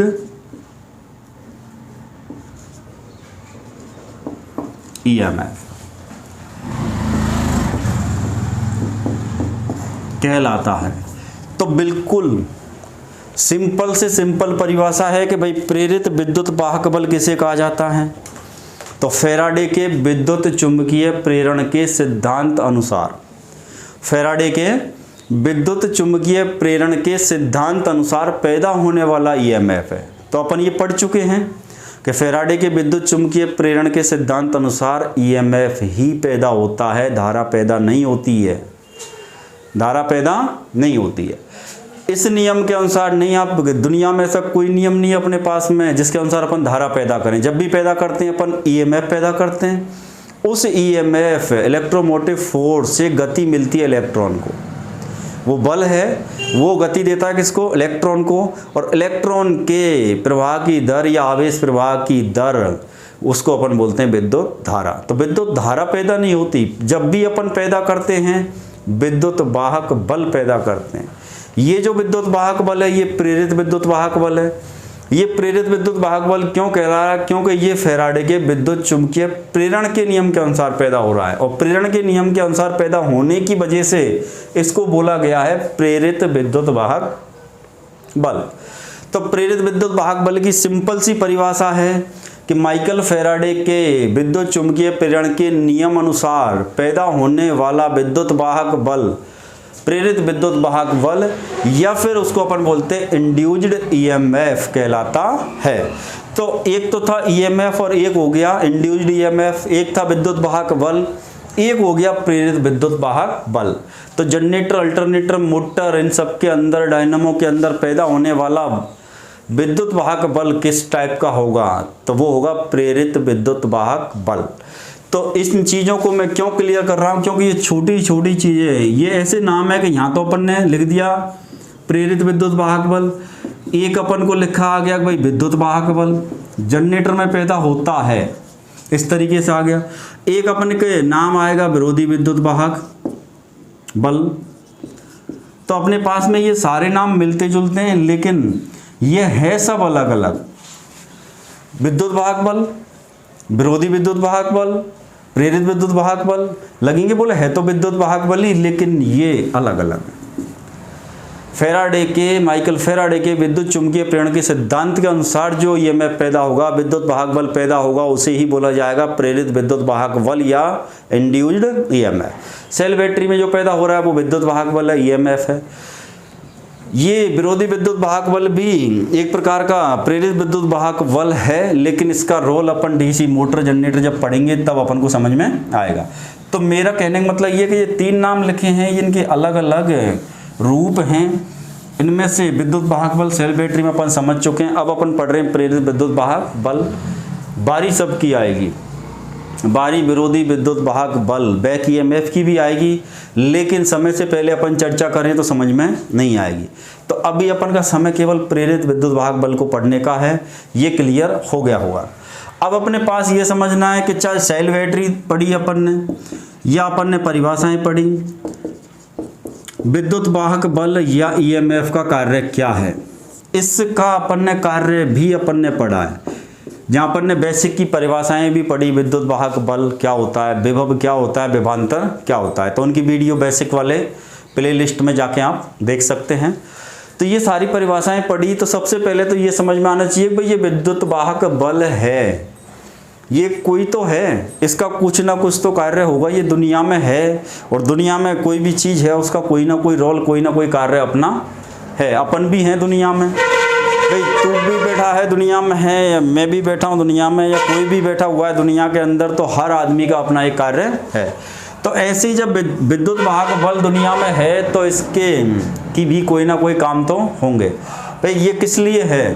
तो विद्युत वाहक बल का जो कार्य है वो किसी भी प्रकार का विद्युत वाहक बल हो, सभी प्रकार के विद्युत वाहक बल का कार्य है इलेक्ट्रॉन को गति करवाना। इलेक्ट्रॉन को गति करवाना, या अपन बोल सकते हैं भाई आवेश को प्रवाहित कराना। आवेश को प्रवाहित कराना, ये काम किसका है? भाई अपने पास कहीं आवेश है, उस आवेश को प्रवाहित कराना है, एक स्थान से दूसरे स्थान पर पहुंचाना है।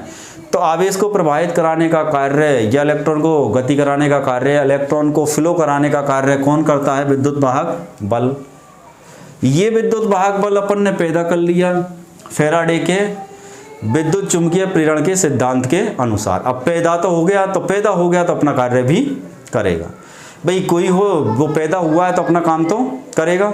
तो अब ये काम तो इसका ये है, इसका मतलब ये इलेक्ट्रॉन को गति करवाएगा जहाँ पैदा होगा, और जो पैदा हुआ है वो चालक में पैदा हुआ है। ये अपन सिद्धांत में पढ़ चुके हैं, कि भाई ईएमएफ जो होगा पैदा वो चालक में ही होगा, अचालक या अर्धचालक में नहीं होगा। अब ये प्रेरित ईएमएफ ये पैदा होता है किसमें? चालक में। और चालक में क्या होते हैं? मुक्त इलेक्ट्रॉन होते हैं अपने पास। अब ये उन मुक्त इलेक्ट्रॉन को क्या कराएगा? गति। और गति कराएगा, इसका मतलब इलेक्ट्रॉन का फ्लो होगा, इसका मतलब इलेक्ट्रॉन या फिर अपन बोल सकते हैं आवेश। इस इलेक्ट्रॉन या आवेश का क्या होगा? फ्लो होगा। और इलेक्ट्रॉन या आवेश का फ्लो होगा तो उसको अपन बोलेंगे विद्युत धारा। उसको क्या बोलेंगे? विद्युत धारा। लेकिन ये विद्युत धारा जो है इसको अपन बोलते हैं प्रेरित विद्युत धारा। क्यों बोला भाई इसको प्रेरित विद्युत धारा? इसको विद्युत धारा बोल के भी तो काम चला सकते थे भाई, इसको विद्युत धारा भी बोल के काम चला सकते थे। लेकिन इस विद्युत धारा को प्रेरित विद्युत धारा क्यों कहा जाता है? क्योंकि ये प्रेरित विद्युत वाहक बल के कारण प्रवाहित हुई है। ये जो विद्युत धारा है ये किसकी वजह से? प्रेरित विद्युत वाहक बल की वजह से प्रवाहित हो रही है, इसलिए इसको बोला जा रहा है प्रेरित विद्युत धारा। तो अपने पास में प्रेरित विद्युत वाहक बल, तो विद्युत वाहक बल का कार्य समझ में आ गया होगा। इसका काम है आवेश को गति कराना, आवेश को प्रवाहित करना। तो ये विद्युत वाहक बल किस में पैदा होता है? तो चालक में पैदा होता है। ये कहाँ पैदा होता है? चालक में। और चालक में पैदा होगा, अजीब स्थिति पैदा हो गई भाई, हॉर्न भी यहीं बजा रहा है। एक सेकंड रुको।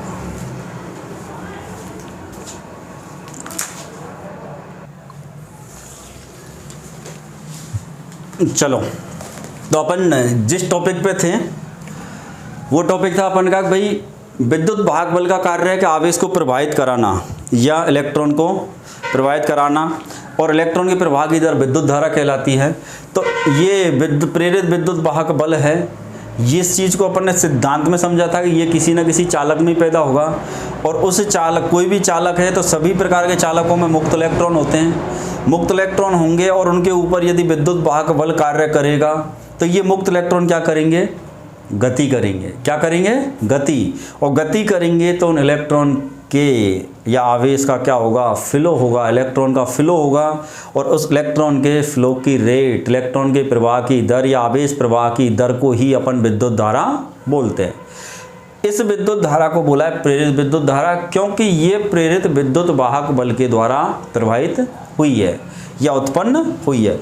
तो अगला अपने पास जो टॉपिक था वो था प्रेरित, ये अपना दूसरा टॉपिक था, और ये हो गया अपन का तीसरे नंबर का टॉपिक इस वीडियो का। तीसरा टॉपिक था प्रेरित विद्युत धारा। तो प्रेरित विद्युत धारा क्या है? इंड्यूस्ड ई करंट क्या है अपने पास? इंड्यूस्ड करंट क्या है? तो अपन सिंपल सा बोलेंगे कि प्रेरित विद्युत वाहक बल उत्पन्न हुआ फैराडे के विद्युत चुंबकीय प्रेरण के सिद्धांत के अनुसार, और प्रेरित विद्युत वाहक बल के द्वारा जनित धारा या पैदा की गई धारा या प्रवाहित की गई धारा ही प्रेरित विद्युत धारा कहलाती है। ये क्या कहलाएगी? प्रेरित विद्युत धारा। तो आज तक तो अपन ने विद्युत धारा पढ़ी, अब एक नया नाम आ गया प्रेरित विद्युत धारा। तो प्रेरित विद्युत धारा की परिभाषा क्या बनेगी? तो प्रेरित विद्युत धारा क्या है? तो अपन लिखेंगे प्रेरित विद्युत वाहक बल या इंड्यूस्ड ईएमएफ। प्रेरित विद्युत वाहक बल, या इसको अपन बोल सकते हैं इंड्यूस्ड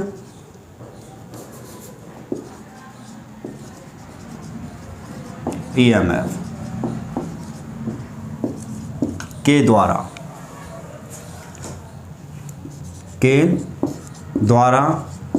जनित पैदा की गई, या अपन बोल सकते हैं इंड्यूस्ड ईएमएफ द्वारा प्रवाहित की गई धारा, या अपन बोलेंगे विद्युत धारा। तो विद्युत धारा और धारा में तो कोई अंतर नहीं है। तो प्रेरित विद्युत वाहक बल द्वारा या इंड्यूस्ड ईएमएफ के द्वारा जनित की गई या प्रवाहित की गई विद्युत धारा प्रेरित विद्युत धारा कहलाती है। ये क्या कहलाएगी? प्रेरित विद्युत धारा। प्रेरित विद्युत धारा कहलाती है। तो प्रेरित विद्युत धारा और प्रेरित विद्युत वाहक बल की परिभाषाएं बिल्कुल ही सिंपल है। बिल्कुल ही क्या है? सिंपल। यदि अपन को माइकल फैराडे का सिद्धांत समझ में आ गया तो अपन बोल सकते हैं कि भाई इस सिद्धांत के अनुसार, माइकल फैराडे के विद्युत चुंबकीय प्रेरण के सिद्धांत के अनुसार पैदा होने वाला ईएमएफ प्रेरित ईएमएफ है, प्रेरित विद्युत वाहक बल है, इंड्यूस्ड ईएमएफ है। और उस प्रेरित विद्युत वाहक बल या इंड्यूस्ड ईएमएफ के द्वारा प्रवाहित की गई धारा या जनित की गई धारा प्रेरित विद्युत धारा कहलाती है। प्रेरित विद्युत वाहक बल द्वारा प्रवाहित की गई या जनित की गई धारा को अपन बोल रहे हैं प्रेरित विद्युत धारा। अब अपने पास में ये प्रेरित विद्युत वाहक बल पैदा हुआ। अब अपने पास में प्रेरित विद्युत वाहक बल तो पैदा हुआ, लेकिन ये कितनी प्रकार का पैदा होता है? भाई प्रेरित विद्युत धारा तो एक ही रहेगी, लेकिन प्रेरित विद्युत वाहक बल भी दो प्रकार का होता है, ये भी एक प्रकार का नहीं है। लेकिन किसी भी प्रकार का हो प्रेरित विद्युत वाहक बल, किसी भी प्रकार के प्रेरित विद्युत वाहक बल द्वारा प्रवाहित की गई धारा तो प्रेरित विद्युत धारा ही कहलाएगी। तो अब अपने पास अगला क्वेश्चन यदि आए भाई प्रेरित विद्युत वाहक बल कितने प्रकार का होता है, तो प्रेरित विद्युत वाहक बल कितनी प्रकार का होता है?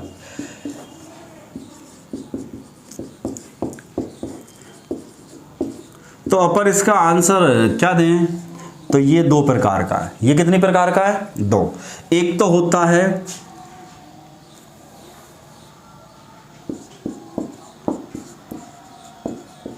गतिजन्य प्रेरित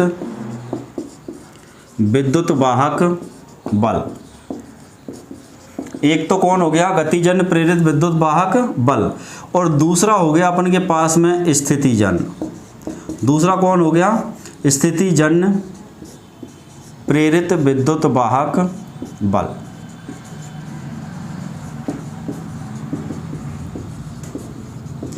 तो अब अपन बोल सकते हैं भाई, अपन से क्वेश्चन आया कि प्रेरित विद्युत वाहक बल कितने प्रकार का है? तो प्रेरित विद्युत वाहक बल दो प्रकार का है। कौन कौन सा है? तो गतिजन्य प्रेरित विद्युत वाहक बल, दूसरा है स्थितिजन्य प्रेरित विद्युत वाहक बल। गतिजन्य प्रेरित विद्युत वाहक बल को ही बोला जाता है डायनामिकली इंड्यूस्ड ईएमएफ। विद्युत वाहक बल को मैंने शॉर्ट में लिख दिया ईएमएफ। एक होता है अपन के पास में स्थितिजन्य, जिसको अपन बोलेंगे स्टैटिकली इंड्यूस्ड ईएमएफ। तो ईएमएफ को ही अपन इलेक्ट्रोमोटिव फोर्स या विद्युत वाहक बल बोलते हैं। बहुत टाइम से बोलते आ रहे हैं, आगे अपन ईएमएफ शॉर्ट में ही यूज लेंगे। तो अपने पास में मेन चीज़ें समझने की भाई प्रेरित विद्युत वाहक बल फैराडे के विद्युत चुंबकीय प्रेरण के सिद्धांत के अनुसार पैदा तो होता है, लेकिन होता कितनी प्रकार का है? तो दो प्रकार का होता है। एक तो गतिजन्य प्रेरित विद्युत वाहक बल और दूसरा स्थितिजन्य प्रेरित विद्युत वाहक बल।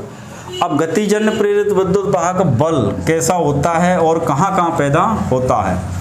तो गतिजन्य प्रेरित विद्युत वाहक बल किस प्रकार से पैदा होता है और कहाँ कहाँ पर इसका उपयोग होता है, या कहाँ कहाँ पर गतिजन्य प्रेरित विद्युत वाहक बल उत्पन्न होता है? तो नामों में ही ढूंढो परिभाषाएं। गतिजन्य है तो प्रेरित विद्युत वाहक बल, यदि इस गतिजन्य को अपन छुपा लें तो क्या बचता है? प्रेरित विद्युत वाहक बल, जिसकी चर्चा अपन कर चुके हैं। लेकिन ये कैसा है? गतिजन्य, मतलब गति से जन्मा हुआ है, गति के कारण पैदा हुआ है, गति के कारण इसका जन्म हुआ है, इसलिए इसको बोला है गतिजन्य। जन्म से मतलब गति के कारण जन्म हुआ है, मतलब गति के कारण ही पैदा हुआ है। तो गति के कारण पैदा होने वाला ईएमएफ गतिजन्य। तो यदि अपने पास कोई भी चालक है, उसको अपन चुंबकीय क्षेत्र में घुमा रहे हैं तो गति हो रही है। कोई भी चालक है, उसको अपन किसी चुंबकीय क्षेत्र में घुमा रहे हैं। भाई फैराडे का विद्युत चुंबकीय प्रेरण का सिद्धांत यही तो कह रहा है कि किसी चालक को चुंबकीय क्षेत्र में इस प्रकार से घुमाओ कि चुंबकीय बल रेखाओं का छेदन हो। उसको घुमा रहे हैं तो वो गति कर रहा है अपने पास। तो गति के कारण पैदा होने वाला ईएमएफ तो गतिजन्य है। और एक कोई चालक है, वो चुंबकीय क्षेत्र में इस अवस्था में रखा हुआ है, इस कंडीशन में है, इस स्थिति में है कि वो बिना घूमे ही, बिना गति करे ही बल रेखाओं का छेदन कर रहा है, मतलब उसकी स्थिति के कारण बल रेखाओं का छेदन हो रहा है, तो वो ईएमएफ कहलाता है स्थितिजन्य ईएमएफ। तो अपने पास में ये देखोगे ईएमएफ पैदा होना है, ईएमएफ तो पैदा होना है लेकिन गति के कारण हो रहा है। तो क्या जनरेटर में कोई चीज़ है जो गति करेगी? तो जनरेटर में है घूमने वाले भाग, जनरेटर में है घूमने वाले भाग जिसको बोला जाता है आर्मेचर। तो अपने पास में अल्टरनेटर के अंदर है घूमने वाला भाग, डायनेमो में है घूमने वाला भाग, लेकिन ट्रांसफार्मर में कोई भी घूमने वाला भाग नहीं होता है। और इसीलिए ट्रांसफार्मर को स्थैतिक युक्ति बोला जाता है। स्थैतिक युक्ति क्यों बोलते हैं? कि उसके अंदर कोई भी मूवमेंट करने वाला या गति करने वाला है, किसी प्रकार की कोई गति, चाहे वो अपने राउंड में गति कर रहा है, मोशन कर रहा है अपने पास, या फिर अप डाउन गति भी नहीं है, लेफ्ट राइट, किसी प्रकार का कोई घूमने वाला भाग ट्रांसफार्मर में नहीं होता है, इसलिए उसको बोला जाता है स्थैतिक युक्ति, स्टैटिक डिवाइस। तो ट्रांसफार्मर में जो ईएमएफ पैदा होता है वो एक स्थितिजन्य होता है। तो इनकी अपन चर्चा करें तो अपने पास में प्रेरित गतिजन्य ईएमएफ या गतिजन्य प्रेरित विद्युत वाहक बल कहाँ कहाँ पैदा होता है, या जब पैदा होगा तो इसका मान अपन किस प्रकार से ज्ञात करेंगे, भैया कितना पैदा हो रहा है गति के कारण, कहाँ कहाँ पैदा हो रहा है, ये सारी चीज़ें हैं अपने पास। तो गतिजन्य, तो अपने पास में यदि इसकी परिभाषा लिखें तो किसी चालक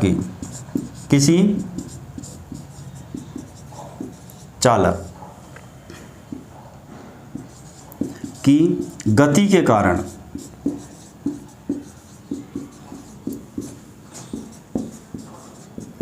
किसी चालक की गति के कारण पैदा होने वाला ईएमएफ क्या कहलाएगा? गतिजन्य ईएमएफ। इसका मतलब यहाँ चालक गति करेगा। और गतिजन्य ईएमएफ कहाँ कहाँ पैदा हो रहा है? गतिजन्य ईएमएफ कहाँ कहाँ पैदा हो रहा है? तो सभी प्रकार के डीसी जो जनरेटर हैं अपने पास में, तो सभी प्रकार के डीसी जनरेटरों में पैदा हो रहा है।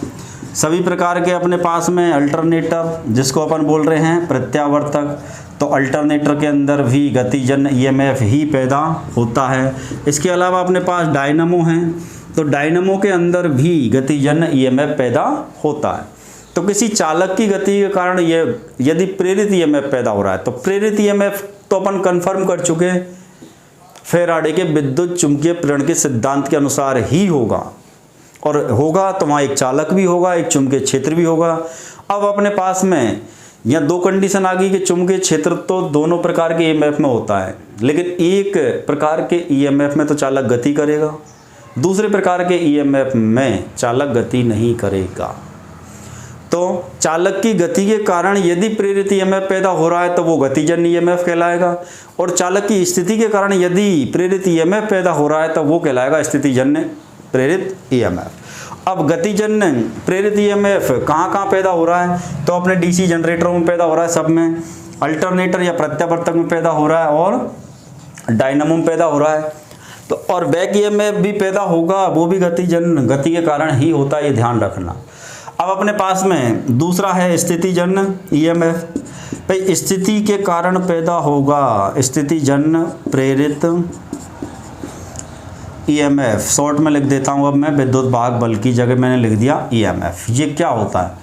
तो यदि किसी चालक को किसी चुंबकीय क्षेत्र में इस प्रकार रखा जाए कि फ्लक्स में परिवर्तन होने पर उसका छेदन होता है, जैसे ट्रांसफॉर्मर है, उसके अंदर सेकेंडरी वाइंडिंग घूमती नहीं है, उसके अंदर सेकेंडरी वाइंडिंग घूमती नहीं है, लेकिन वहाँ फ्लक्स में ही परिवर्तन होता है। अब वहाँ फ्लक्स में परिवर्तन होने का मेन कारण क्या है? तो सबसे पहले समझना कि ट्रांसफॉर्मर में धारा जाती है, वो धारा एसी होती है या डीसी होती है। तो ये सब जानते हैं अपन कि ट्रांसफॉर्मर केवल एसी पे ही काम करता है, डीसी पे काम नहीं करता है।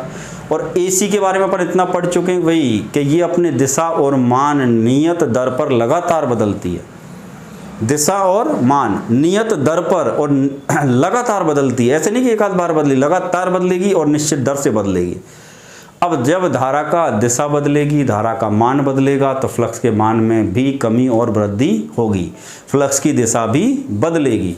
तो एसी से बनने वाला जो फ्लक्स होता है उसको बोला जाता है प्रत्यावर्ती फ्लक्स। एसी को तो अपन बोलते हैं प्रत्यावर्ती धारा, और एसी से पैदा होने वाला जो फ्लक्स है उसको बोलते हैं प्रत्यावर्ती फ्लक्स या प्रत्यावर्ती चुंबकीय क्षेत्र बोल सकते हैं अपन, प्रत्यावर्ती चुंबकीय क्षेत्र, या अपन बोल सकते हैं भाई प्रत्यावर्ती फ्लक्स।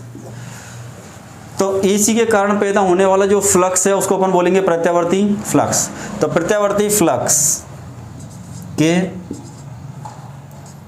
मान में परिवर्तन, तो इसके मान में परिवर्तन अपन को नहीं करना है, ये परिवर्तन अपने आप होता है। किसके कारण? एसी के कारण। क्यों?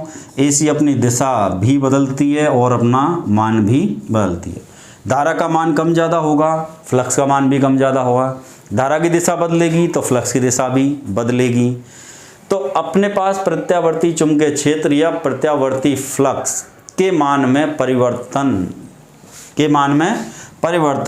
होने पर यदि किसी चालक में ईएमएफ पैदा होता है तो उसे स्थितिजन्य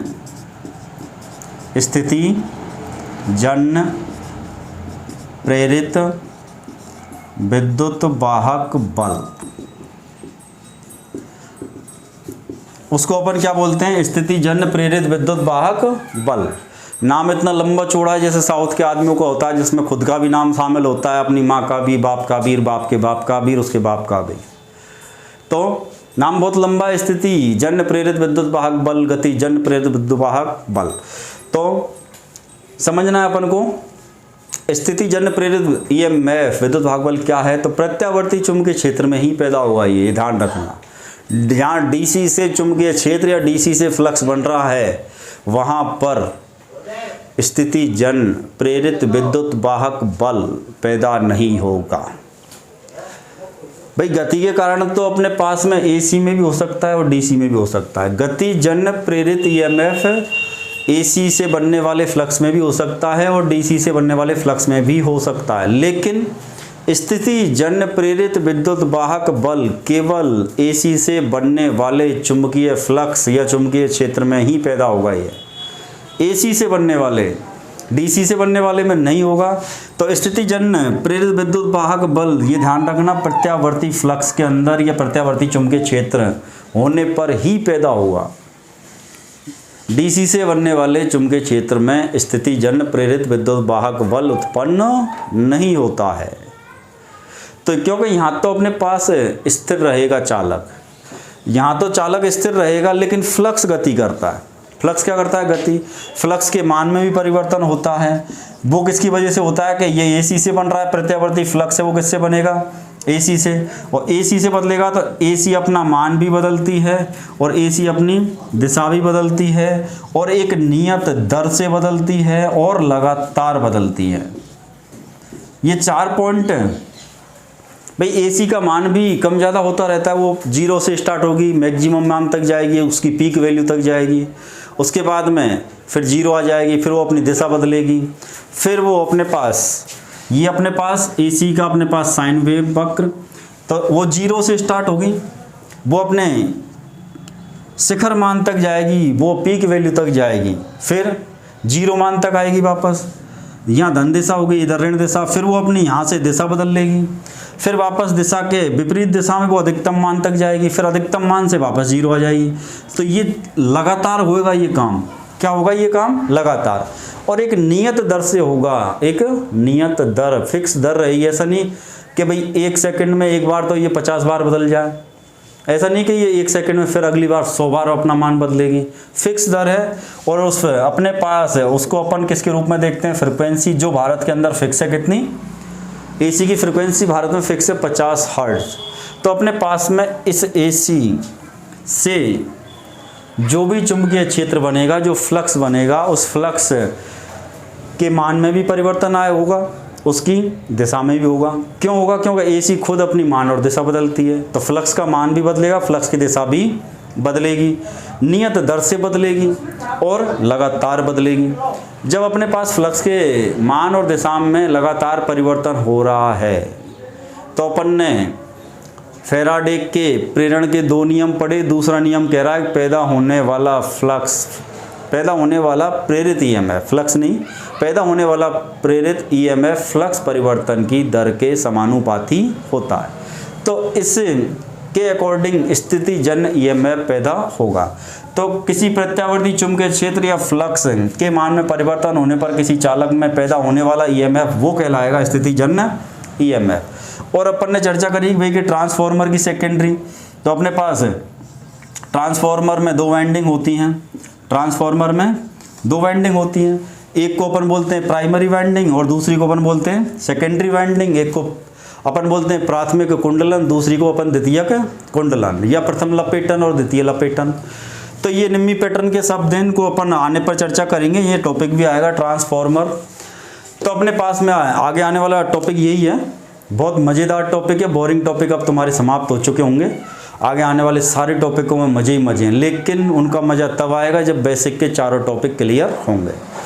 तो ये प्राइमरी है, ये सेकेंडरी है। अब इस सेकेंडरी में ईएमएफ पैदा होगा, लेकिन ये सेकेंडरी वाइंडिंग तो कैसी होती है? स्थिर होती है। लेकिन प्राइमरी के द्वारा फ्लक्स उत्पन्न होता है, प्राइमरी के द्वारा चुंबकीय बल रेखाएं उत्पन्न होती हैं, चुंबकीय क्षेत्र बनता है।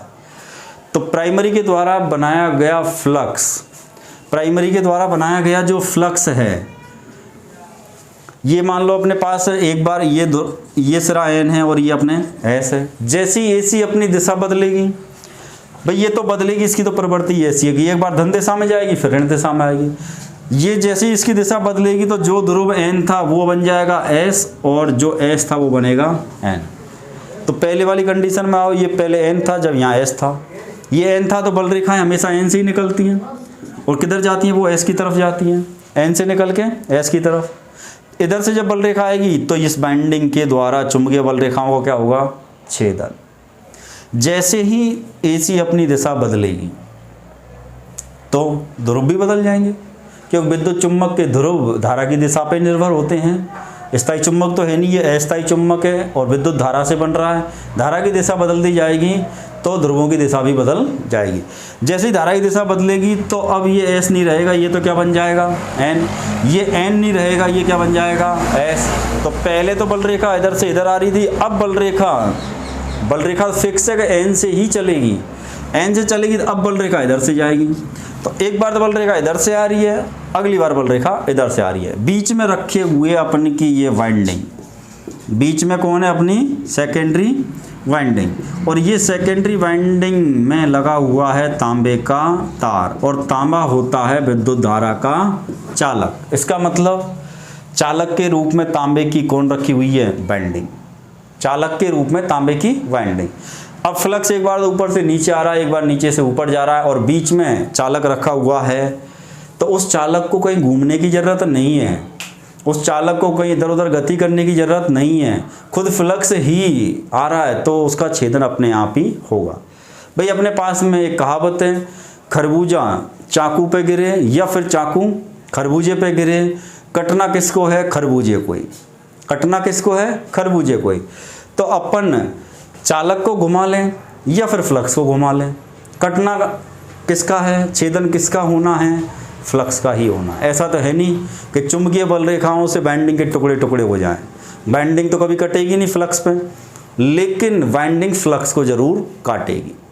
तो वाइंडिंग कभी नहीं कटेगी, वाइंडिंग का छेदन कभी नहीं होगा। वाइंडिंग या जो चालक लगे हुए हैं वो हमेशा फ्लक्स का ही छेदन करेंगे। अब यहाँ पे वाइंडिंग को तो स्थिर रख दिया, लेकिन फ्लक्स अपनी दिशा लगातार बदल रहा है। एक बार वो इधर से आएगा, एक बार इधर से आएगा, और जैसे ही अपने पास इस फ्लक्स की दिशा में परिवर्तन होगा तो वो फ्लक्स जब इधर से आएगा तो भी छेदन होगा, और जब वो नीचे से ऊपर जाएगा तो भी उसका छेदन होगा। और फ्लक्स का छेदन हुआ और प्रेरित ईएमएफ पैदा हो जाएगा। प्रेरित ईएमएफ पैदा होते ही प्रेरित विद्युत धारा प्रवाहित हो जाएगी। तो यहाँ तक तो था अपने फैराडे के विद्युत चुंबकीय प्रेरण का सिद्धांत, उसका नियम, पहला नियम, दूसरा नियम, उससे पैदा होने वाला ईएमएफ प्रेरित ईएमएफ, उससे प्रवाहित होने वाली धारा प्रेरित धारा। पैदा होने वाला प्रेरित ईएमएफ दो प्रकार का, एक गतिजन, दूसरा स्थितिजन। जनरेटर, अल्टरनेटर, मोटर, डायनामो में जो मोटर नहीं, डायनामो में जो पैदा हो रहा है वो गतिजन है। ट्रांसफार्मर में जो पैदा हो रहा है वो स्थितिजन है।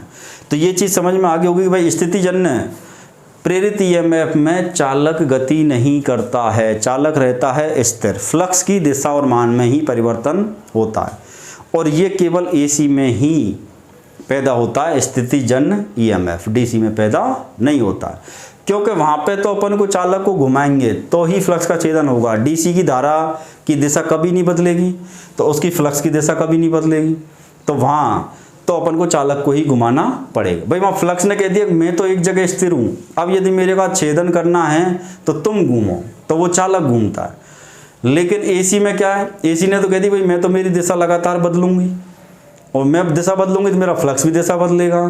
तो चालक ने भी सोच ली फिर मेरे घूमने की क्या ज़रूरत है, जब तुम ही ऊपर नीचे हो रहे हो तो मैं तो एक जगह रहूँगा। ये बल रेखा आएंगी तो इन चालकों के द्वारा अपने आप छेदन होगा। अपने आप छेदन होगा तो एक विशेष स्थिति के कारण, एक विशेष अवस्था में रखा हुआ तभी छेदन होगा। तुमने चालक ऐसे रख दिए तो कोई बल रेखा का छेदन नहीं होगा। तो एसी में ही पैदा होगा स्थितिजन्य प्रेरित ईएमएफ। तो ये दोनों टॉपिक आपको क्लियर हो गए होंगे।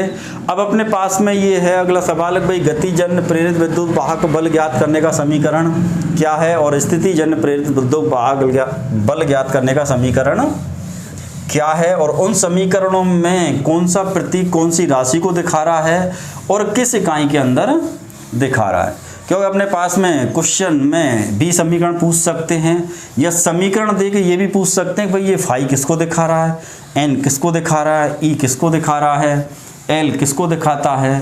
तो अपने पास में अपन पहला लेते हैं गतिजन्य ईएमएफ। गतिजन्य ईएमएफ ज्ञात करने का अपने पास में समीकरण क्या होता है, तो इसका समीकरण क्या है, अपन कैसे ज्ञात करेंगे। तो हर चीज़ को ज्ञात करने का क्या है अपने पास समीकरण। तो अपन यदि इसकी पहले वाले की यदि समीकरण की चर्चा करें गतिजन्य प्रेरित, तो अपने पास में कौन हो गया, ई बराबर आएगा यहाँ पे V L V sine theta. ये हो गया गतिजन्य प्रेरित विद्युत वाहक बल ज्ञात करने का समीकरण। तो गतिजन्य प्रेरित विद्युत वाहक बल ज्ञात करने का समीकरण है ई बराबर V L V sine theta. अब अपन को यहाँ समझ में आना चाहिए कि ई कौन है, बी कौन है, एल कौन है, बी कौन है, साइन थीटा कहाँ का है, किस किसके बीच का एंगल है, किस किसके बीच का कोण है ये। तो अपन चर्चा करें अब। तो ई अपने को यहाँ जो दर्शाएगा ये किसको दर्शाएगा, तो ई है अपन का विद्युत वाहक बल नहीं है, ये ध्यान रखना अपने पास। ये है प्रेरित विद्युत वाहक बल, मात्रक इसका वही है जो विद्युत वाहक बल का था, वोल्ट। तो इस समीकरण में ई का जो मान आएगा वो किसका आएगा, प्रेरित विद्युत वाहक बल का। ई का मान किस में आएगा, वोल्ट में। तो इस पूरी कैलकुलेशन करने के बाद जो मान आए वो वोल्ट का है, तो अपन को पीछे वोल्ट या फिर क्या लिखना है, वी लिखना है। बी कौन है, तो वी अपन पढ़ चुके हैं, एक तो फाई पढ़ा था, एक बी पढ़ा था। वी है अपन का चुंबकीय फ्लक्स घनत्व, V क्या है अपन का, चुंबकीय फ्लक्स। चुंबकीय फ्लक्स का यदि केवल इसी का प्रतीक पूछे थे तो फाई होता है, लेकिन चुंबकीय फ्लक्स घनत्व, और ये आएगा अपन का वेबर प्रति मीटर स्क्वायर या वेबर प्रति वर्ग मीटर। तो अपने पास में इस B की जगह अपन को किसका मान रखना है, चुंबकीय फ्लक्स घनत्व का, और उसका मान आएगा वेबर प्रति मीटर स्क्वायर में। L कौन है अपने पास, तो जो चुंबकीय क्षेत्र में चालक रखा हुआ है, चाहे वो गति कर रहा है या स्थिर है, इससे कोई लेना देना नहीं। चुंबकीय क्षेत्र में जो चालक रखा हुआ है उस चालक की लंबाई। तो अपने पास में L जो दिखाएगा वो है चालक की लंबाई। अब अपने पास में ये चीज़ थोड़ी सी और समझ लो, चालक की लंबाई जो आएगी किस में आएगी, मीटर में। मान लो अपने पास में कहीं कोई कॉइल है, कोई वाइंडिंग है, अपने पास कोई कॉइल है और या फिर अपने पास वाइंडिंग है। यहाँ से अपन को 2 पॉइंट समझने हैं। एक तो चालकों की संख्या के रूप में अपन को क्या देखना होता है, भाई चालकों की संख्या क्या होती है, और दूसरा पॉइंट देखना है भाई चालक की लंबाई क्या होती है। फैराडे के विद्युत चुंबकीय प्रेरण के सिद्धांत में चालक तो अपन ने पढ़ लिया कि भाई किसी चालक को चुंबकीय क्षेत्र में इस प्रकार घुमाया जाए कि वो बल रेखाओं का छेदन करे तो उस चालक में ईएमएफ पैदा हो जाएगा, और वो ईएमएफ प्रेरित ईएमएफ कहलाता है, और वो 2 प्रकार का होता है, उससे जनित धारा प्रेरित धारा होती है। लेकिन उस चालक के रूप में अपन को अब 2 चीज़ें पढ़नी है कि भाई चालक की संख्या क्या होती है, चालक की संख्या अपन कैसे गिनेंगे, या फिर चालक की लंबाई कैसे देखेंगे, या कौन से चालक की लंबाई देखेंगे, भाई जो अपने को धारा ला रहा है वो चालक है, या जिसमें धारा दी जा रही वो है, या जो फ्लक्स बना रहा है वो है। तो फ्लक्स हमेशा वाइंडिंग बनाती हैं। अब अपन से चालकों की संख्या पूछे तो यहाँ टर्नों की जो संख्या है, टर्नों की जो संख्या है, टर्नों की या अपन बोल सकते हैं लपेट या लपेटों की संख्या। टर्नों की जो संख्या है या लपेटे कितने दिए अपन ने, तार के लपेटे कितने लगाए हैं वाइंडिंग में, तो टर्नों की संख्या या लपेटों की जो संख्या है ये तो कहलाती है अपनी चालकों की संख्या। टर्नों की संख्या या लपेटों की जो संख्या है ये कहलाएगी अपनी चालकों की संख्या। भाई कितने चालक हैं, तो जितने लपेटे हैं वो चालकों की संख्या है। अब एक पॉइंट अपने पास ये आ गया भाई चालक की लंबाई, इसका मतलब है तो इस पॉइंट से लेकर के और इस पॉइंट तक इस तार की लंबाई कितनी है। तो चालक की लंबाई से मतलब है चालक, या फिर अपन बोलेंगे वाइंडिंग, वाइंडिंग के तार की लंबाई। वाइंडिंग के जो तार की लंबाई होती है भाई उसमें अपन ने तार के तो 100 लपेटे लगा दिए, लेकिन उस तार की लंबाई कितनी थी, उस तार की टर्न तो उससे लगे 100, तो चालकों की संख्या तो आएगी 100। मान लो अपने पास में 1 मीटर का कोई तार है, 1 मीटर का क्या है कोई तार, उससे अपन ने 100 लपेटे लगाए। कोर जहाँ बड़ी होगी मान लो 50 ही लगेंगे, कोर मान लो और छोटी होगी तो हो सकता है वहाँ 200 लपेटे लग जाएं। तो जितने टर्न लगेंगे वो तो रहेगी चालकों की संख्या, और उसकी जो लंबाई है वो 1 मीटर का तार है, वो है चालक की लंबाई। तो कितनी लंबाई का तार, उससे अपन ने कितने लपेटे लगाए। तो पॉइंट क्लियर कर लेना, जनरेटर मोटर अल्टरनेटर सब जगह वाइंडिंग है, सब जगह वाइंडिंग है। हर वाइंडिंग में तार लगा हुआ है, उस तार की लंबाई भी है और उस तार से कितने लपेटे लग रहे हैं। तो चालक की लंबाई और चालकों की संख्या 2 पॉइंट हैं ये। तो जितने अपन ने टर्न लगा दी वो सब चालकों की संख्या, यहाँ से यहाँ तक एक चालक नहीं गिनना है, जितने लपेटे हैं वो चालकों की संख्या है, क्योंकि हर टर्न फ्लक्स का छेदन करेगा। हर लपेटा बाइंडिंग या कॉइल में जितने टर्न लग रहे हैं, हर टर्न हर लपेटा एक चालक का कार्य करेगा। तो ये तो होगी टर्नों की संख्या, तो क्या होगी चालकों की संख्या। टर्नों की या लपेटों की संख्या तो कहलाएगी चालकों की संख्या, और इस पूरे टर्न को या टर्नों को लपेटों को लगाने में जो तार लगा है उस तार की जो टोटल लंबाई है वो कहलाती है चालक की लंबाई। और इस समीकरण में चालक की लंबाई किस में लेनी है, मीटर में। तो गतिजन्य ईएमएफ ज्ञात करने का जो समीकरण है वो क्या है, तो ये समीकरण है भाई गतिजन्य का। गतिजन्य प्रेरित विद्युत वाहक बल का समीकरण है E बराबर VLV साइन थीटा, B है अपन का चुंबकीय फ्लक्स घनत्व वेबर प्रति मीटर स्क्वायर में, L है चालक की लंबाई। अब B कौन आ गया, तो B देखो वॉल्यूम भी अपन दिखाते हैं यहाँ पे, लेकिन यह B वॉल्यूम नहीं दिखाएगा, ये दिखाएगा अपन को चालक की गति, चालक की गति, क्योंकि गतिजन्य EMF का समीकरण है, ये ध्यान रखना। तो गति तो होगी भाई, अपन समीकरण किसका पढ़ रहे हैं, गतिजन्य प्रेरित EMF का समीकरण पढ़ रहे हैं, तो सिंपल सी बात है वहाँ गति तो होगी ही, और उस गति को कौन दिखा रहा है, V। तो V दिखाएगा चालक की गति, और ये लेनी है अपन को मीटर प्रति सेकंड में। चालक की गति किस में आएगी, मीटर प्रति सेकंड में। अब अपने पास में है साइन थीटा, और साइन थीटा क्या दिखाएगा, तो चालक की गति की दिशा, भाई वो गति तो कर रहा है लेकिन किस दिशा में कर रहा है, चालक की एक तो क्या लेनी है, गति की दिशा एवं फ्लक्स की दिशा के बीच का कोण, फ्लक्स की दिशा के बीच की ज्या, या ज्या को ही अपन बोलेंगे साइन, या फिर अपन बोल सकते हैं कोण।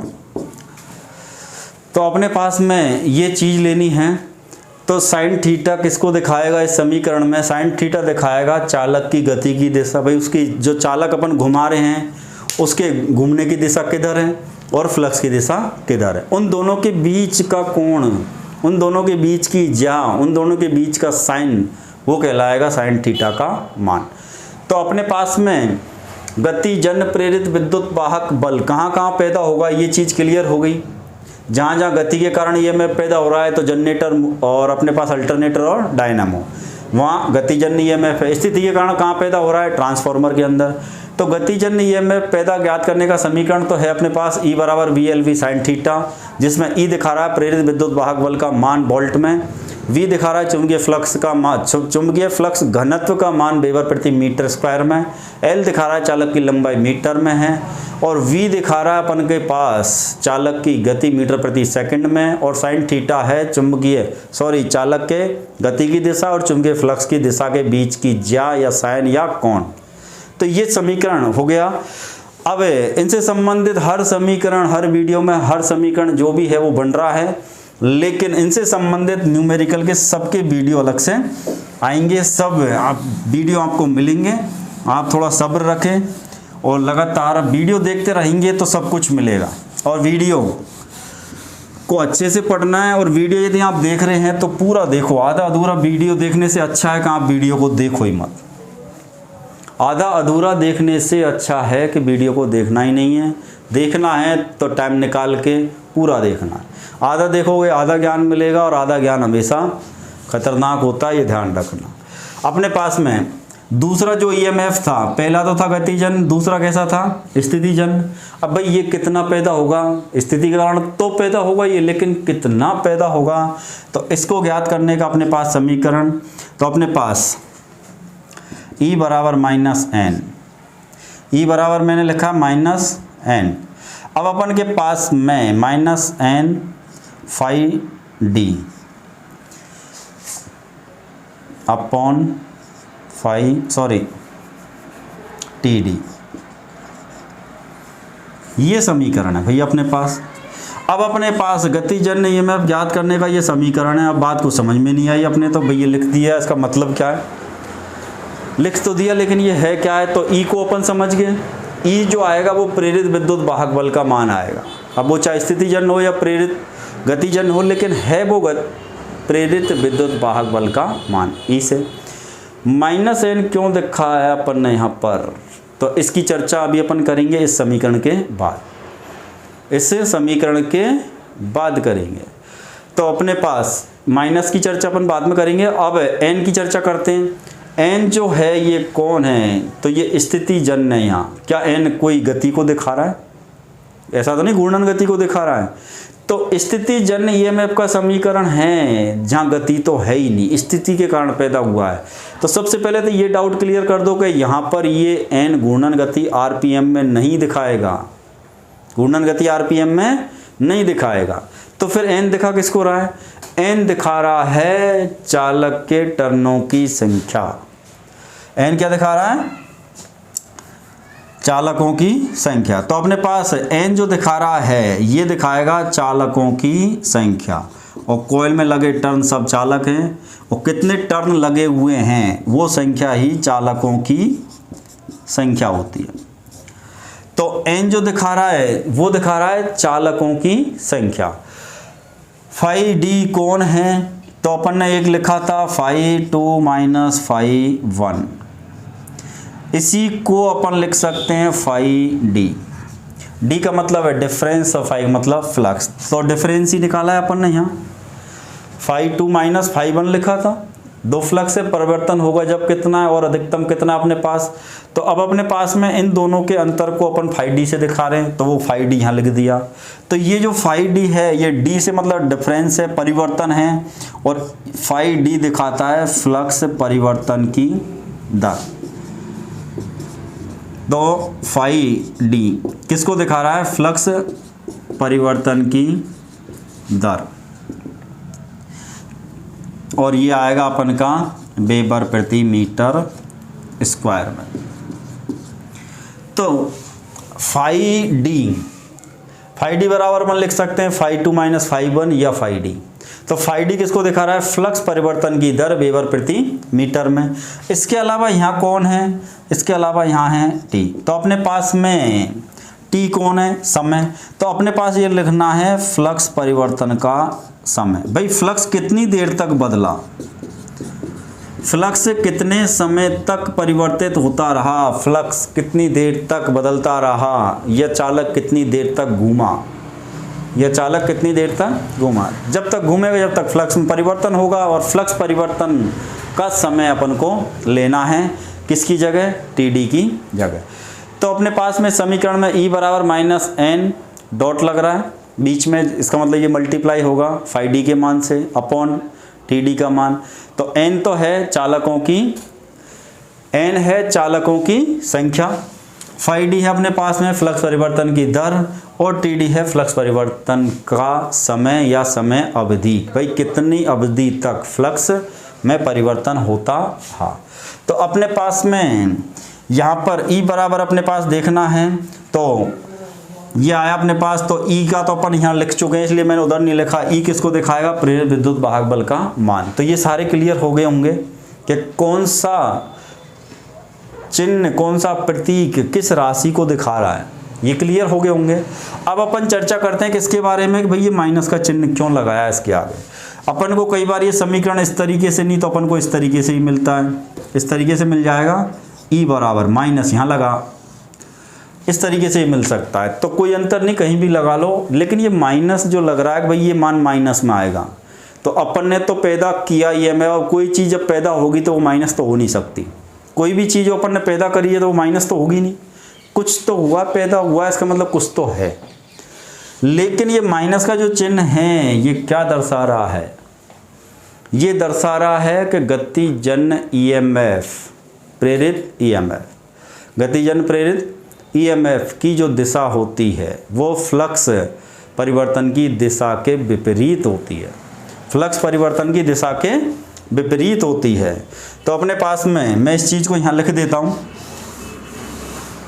ये जो माइनस का चिन्ह है, ये माइनस का चिन्ह अपन को क्या दर्शा रहा है? ये अपन को दर्शाता है भाई अपने पास गतिजन्य EMF की दिशा, गतिजन्य EMF की जो दिशा होगी हमेशा फ्लक्स परिवर्तन की दिशा के विपरीत होती है, फ्लक्स परिवर्तन की दिशा के विपरीत होती है, इसलिए आया है ये माइनस का चिन्ह। गतिजन्य जो EMF है, सॉरी, इस अपने पास में स्थितिजन्य जो EMF है उसके अंदर जो अपने पास जो पैदा होगा EMF, ये जो EMF माइनस में जो दिखा रहा है चिन्ह, ये माइनस का चिन्ह यहाँ क्या दिखा रहा है? तो ये दिखा रहा है कि भाई कि यहाँ पे स्थितिजन्य जो EMF है उसमें जो EMF पैदा होगा सॉरी यहाँ गतिजन लिख दिया था अपन ने, मैं चेंज कर देता हूँ, ये स्थितिजन लिखना, स्थितिजन। तो स्थितिजन जो ईएमएफ की दिशा है वो हमेशा फ्लक्स परिवर्तन की दिशा के क्या रहेगी, विपरीत रहेगी। स्थितिजन प्रेरित ईएमएफ की दिशा हमेशा फ्लक्स परिवर्तन की दिशा के विपरीत रहेगी।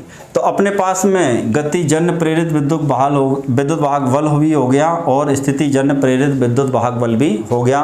दोनों के समीकरण भी हो गए। न्यूमेरिकल की वीडियो आपको सारी की सारी एक एक समीकरण की वीडियो आपको सारी की सारी अलग से मिलेंगी। लगातार वीडियो देखते रहोगे, सारी वीडियो आती रहेंगी। अब अपने पास में एक चर्चा और आगे रह गई है और इसी टॉपिक में उसकी अपन चर्चा करते हैं, और वो चर्चा है अपने पास में लेंज के नियम की। स्टार्टिंग में अपन ने उसको नहीं बोला, लेकिन अब उसको अपन यहीं ले लेते हैं, लेंज का नियम क्या है।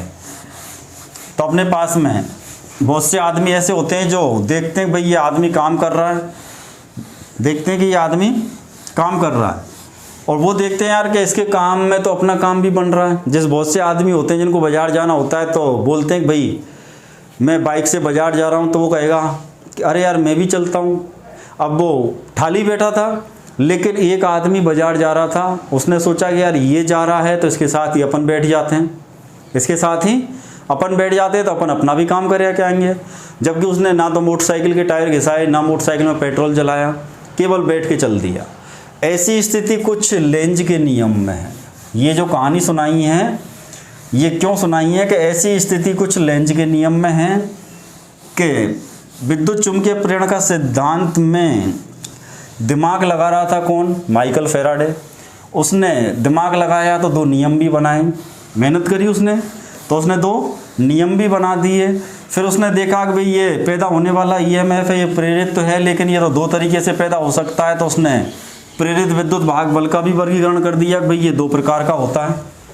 कितने प्रकार का होता है, दो। अब वहीं पे अपने बैठे हुए थे लेंज साहब।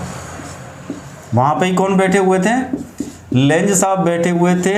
और लेंज साहब ने भी उसी की बातों में, उसी के कामों में एक चीज़ को देखा, एक घटना को देखा, और उसने कह दी भाई आपने ये सारा काम कर दिया, आपने विद्युत चुंबकीय प्रेरण का सिद्धांत दे दिया। उस सिद्धांत के अनुसार जो पैदा होगा ईएमएफ, उसको नाम दे दिया प्रेरित ईएमएफ। वो ईएमएफ दो प्रकार का होगा, एक तो गतिजन प्रेरित ईएमएफ और दूसरा स्थितिजन प्रेरित ईएमएफ। उसमें भी आपने पहला नियम और दूसरा नियम भी दे दिए। तो ऐसे मान लो भाई ये भी वहीं पे बैठा होगा, ये काल्पनिक कहानी है, ये भी वहीं बैठा होगा, समझने के लिए समझना कि ये भी वहीं बैठा होगा, और उसने एक चीज़ वहाँ पे नोट करी। लेकिन इसने फैराडे को नहीं बताया कि भाई मैं भी इस घटना को देख रहा हूँ। तो उसने अलग से बोला कि भाई आपने ये सब चीज़ खोजी, लेकिन मैंने और एक नई चीज़ की खोज करी है। जबकि इसने मेहनत कुछ नहीं करी अपन के माने। तो इन्हीं बातों में से इनका नियम निकल के आ रहा है, इन्हीं बातों में से लेंज का नियम है। यदि अपन ने फैराडे के विद्युत चुंबकीय प्रेरण का सिद्धांत और नियम दोनों प्रकार के स्थितिजन और गतिजन ईएमएफ को ढंग से समझ लिया, तो इसके नियम में कोई नई बात नहीं है। लेंज का नियम क्या है, लेंज का नियम है कि प्रेरित धारा, तो प्रेरित धारा अपन पढ़ चुके हैं, और प्रेरित विद्युत धारा ही लिख देता हूँ मैं पूरा, प्रेरित विद्युत धारा। प्रेरित विद्युत धारा की दिशा, प्रेरित विद्युत धारा की दिशा हमेशा उस कारण का विरोध करती है, उस कारण का विरोध करती है जिस कारण से वह उत्पन्न होती है। यह है लेंज का नियम। तो लेंज के नियम में क्या बात समझ में आई, प्रेरित विद्युत धारा, तो प्रेरित विद्युत धारा अपन पढ़ चुके हैं। प्रेरित विद्युत वाहक बल पैदा हुआ था माइकल फैराडे के विद्युत चुंबकीय प्रेरण के सिद्धांत के अनुसार। बात समझ में आ गई। प्रेरित विद्युत वाहक बल पैदा हुआ फैराडे के विद्युत चुंबकीय प्रेरण के सिद्धांत के अनुसार, और प्रेरित विद्युत वाहक बल द्वारा जनित धारा विद्युत धारा ही कहलाती है प्रेरित विद्युत धारा, इंड्यूस्ड करंट, जो इंड्यूस्ड ईएमएफ के द्वारा प्रवाहित होती है। तो प्रेरित विद्युत धारा की दिशा, इसका मतलब प्रेरित विद्युत धारा लेंज साहब को तो तैयार मिली, और प्रेरित विद्युत धारा तो किसने खोज ली थी भैया? माइकल फैराडे ने कह दिया था कि भाई प्रेरित ईएमएफ से जो धारा प्रवाहित होगी वो प्रेरित धारा कहलाएगी, प्रेरित ईएमएफ से जो धारा प्रवाहित होगी वो प्रेरित विद्युत धारा कहलाएगी। तो लेंज को तो तैयार मिली प्रेरित विद्युत धारा, जैसे वो आदमी मोटरसाइकिल लेके मार्केट तो जा ही रहा था कि ले चलो मैं भी बैठ जाता हूँ, ऐसे ही इसको प्रेरित धारा तो तैयार मिली, लेकिन जिसने देख लिया उसके अंदर के और भी कुछ है, फैराडे ने ध्यान नहीं दिया। जैसे मोटरसाइकिल वाले ने तो नॉर्मली बोली कि भाई चल रहा है क्या? हाँ बोले चल रहा हूँ, तो वो तो सोच रहा कि ऐसे ही घूमने जा रहा होगा, टाइम पास करने के लिए, कोई काम धंधा नहीं है। लेकिन उसको क्या पता है, उसके मन में है कि भाई बाजार जाऊँगा तो मैं भी कुछ खरीद लाऊंगा, उसको भी कुछ लाना होगा। ऐसी कहानी लेंज की है कि लेंज को तैयार मिली मोटरसाइकिल की तरह प्रेरित विद्युत धारा, ये भी उसी में बैठ गया। इसने ही बोल दिया कि प्रेरित विद्युत धारा की दिशा हमेशा उस कारण का विरोध करती है जिस कारण से वो पैदा होती है।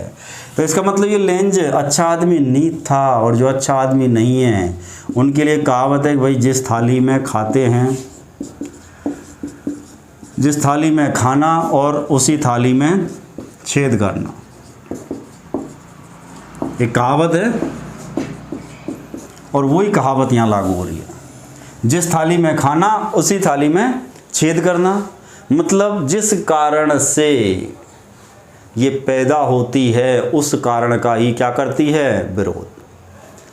लेंज अच्छा आदमी क्यों नहीं था? क्योंकि उसके मन में था कि भाई मैं तो चलो इसी के साथ बैठ के काम करके आ जाते हैं, कोई पेट्रोल के पैसे नहीं देने पड़ेंगे, टेम्पू के पैसे भी बच जाएंगे, टैक्सी का किराया भी नहीं लगेगा, काम भी हो जाएगा। मतलब उसके अच्छा आदमी नहीं था।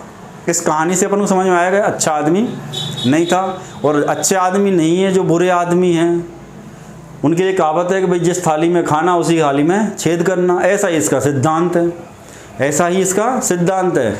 इसने बोल दिया कि प्रेरित विद्युत धारा हमेशा उस कारण का विरोध करती है, हमेशा उस कारण का विरोध करती है जिस कारण से वो पैदा होती है। इसका मतलब जिस थाली में खाती उसी में छेद करती है, मतलब जिस कारण से पैदा हो रही है उसी कारण का क्या कर रही है? विरोध कर रही है। ये नियम किसने दिया था? लेंज ने। अब अपने पास में ये नियम लेंज ने दिया, अपने पास मान लो कि भैया अपने पास एक ये जनरेटर, ये कौन है अपने पास? एक जनरेटर। अपने पास ये जनरेटर है, जनरेटर के साथ में एक रखा होता है कौन? Prime mover. एक कौन रखा होता है? Prime mover. तो अपने पास में ये जनरेटर इसको घुमाता है, इसके अंदर घूमने वाला जो भाग होता है वो कौन होता है? आर्मेचर होता है। अब यदि अपन ने देखा हो, अपन को पॉइंट तो यही समझना है, लेकिन अपन इससे समझ रहे हैं कि अपने पास एक प्राइम मूवर है। प्राइम मूवर वो मशीन है जो जनरेटर या अल्टरनेटर को घुमाती है, चाहे वो इंजन है, चाहे वो ट्रैक्टर है, कुछ भी है, चाहे वो टरबाइन है, कोई भी है, लेकिन जो जनरेटर के आर्मेचर को घुमा रही है, घूमने रोटर को घुमा रही है, घूमने वाले भाग को घुमाने वाली जो मशीन है वो प्राइम मूवर कहलाती है। मैंने शॉर्ट में लिख दिया पीएम, तो ये होता है प्राइम मूवर। तो ये प्राइम मूवर घुमाएगा इसके घूमने वाले भाग को, तो जनरेटर में घूमने वाला भाग आर्मेचर होता है, अल्टरनेटर में जो घूमने वाला भाग होता है वो कौन होता है? रोटर होता है। जब तक रोटर या आर्मेचर, जनरेटर की बात करें तो आर्मेचर और अल्टरनेटर की बात करें तो रोटर, जब तक ये घूमेंगे नहीं, जब तक ये घूमेंगे नहीं तब तक प्रेरित ईएमएफ भी पैदा नहीं होगा, तब तक प्रेरित ईएमएफ भी पैदा नहीं होगा। और जब तक प्रेरित ईएमएफ पैदा नहीं होगा तो प्रेरित विद्युत धारा तो पैदा हो ही नहीं सकती, क्योंकि वो धारा ही ईएमएफ की वजह से है। वो प्रेरित धारा है तो वो प्रेरित ईएमएफ की वजह से है। तो प्रेरित ईएमएफ कब पैदा होगा? जब अपन किसी चुंबकीय क्षेत्र में या फ्लक्स का अपन छेदन कराएंगे या उसको चालक को घुमाएंगे, तो यहाँ गतिजन्य ईएमएफ पैदा होगा। वो गति कराने के लिए किसको लगाते हैं? प्राइम मूवर को। प्राइम मूवर अपना डीजल इंजन, ट्रैक्टर भी हो सकता है या टरबाइन भी हो सकती है। इसके द्वारा अपन ने घूमने वाले भाग जनरेटर में आर्मेचर और रोटर के अंदर अल्टरनेटर के अंदर रोटर को घुमाया। ये घूमेंगे तो पैदा होगा ईएमएफ। ये जब ईएमएफ पैदा होगा तो कौन पैदा होगी? प्रेरित धारा। इसका मतलब प्रेरित धारा मूल रूप से देखा जाए तो किसकी वजह से पैदा हो रही है? ये प्रेरित ईएमएफ की वजह से। प्रेरित ईएमएफ किसी वजह से पैदा हो रहा है, इसके घूमने की वजह से। अब ये इसके घूर्णन का क्या करता है, विरोध करता है, भाई तुम मत घूमे, जबकि पैदा उसी से हुई है। अब इसके घूमने का विरोध होगा तो इसका मतलब इसको घूमने में परेशानी आएगी। इसको घूमने में परेशानी आएगी तो अपने ट्रैक्टर को ज़्यादा ताकत लगानी पड़ेगी घुमाने के लिए, अपन को ज़्यादा ताकत लगानी पड़ेगी। तो ज़्यादा ताकत लगा रहे हैं इसका मतलब उसको कहीं ना कहीं विरोध हो रहा है। भाई हम कोई काम कर रहे हैं, हम कहीं पे चल रहे हैं और अपन को ज़्यादा ताकत लगानी पड़ रही है, इसका मतलब वहाँ पे विरोध हो रहा है। अपन को कोई सामने से रोक रहा है तो अपन को ज़्यादा ताकत लगाएंगे तो इसका मतलब विरोध हो रहा है। तो सिंपल सा समझो कि लेंज ने कोई नई बात नहीं कही थी। प्रेरित धारा उसको तैयार मिली किसकी वजह से, माइकल फैराडे की वजह से। तो उसने एक सीधी सी बात कह दी कि लेंज ने बोल दिया कि प्रेरित विद्युत धारा हमेशा उस कारण का विरोध करती है जिस कारण से वो पैदा होती है। इसके लिए कहावत याद रखना लेंज के लिए कि जिस थाली में खाना उसी में छेद करना, जिस कारण से पैदा होना उसी का विरोध करना। तो दोस्तों आज की वीडियो के अंदर इतना ही है। वीडियो के अंदर बहुत कुछ है, बहुत सारे क्वेश्चन है। क्वेश्चन यहाँ से तुमको याद हो या नहीं हो, लेकिन ये सारा टॉपिक चाहे वो अपने पास चुंबकीय प्रेरण का सिद्धांत है, चाहे पहला नियम है, चाहे दूसरा नियम है, चाहे गतिजन ईएमएफ है, चाहे स्थितिजन ईएमएफ है या लेंज का नियम है, ये सारे टॉपिक अपन को काम में आएंगे अभी आने वाली मशीनों में, जहाँ ट्रांसफार्मर है, जनरेटर है, अल्टरनेटर है, मोटर है अपने पास में, एसी है या डीसी की है, सभी मशीनों में ये टॉपिक अपना काम में आएगा। तो वीडियो को बिल्कुल लास्ट तक देखना है, अपने दोस्तों के साथ ज़्यादा से ज़्यादा शेयर करें और चैनल को अपने दोस्तों के साथ सब्सक्राइब कराएं। तब तक के लिए नमस्कार।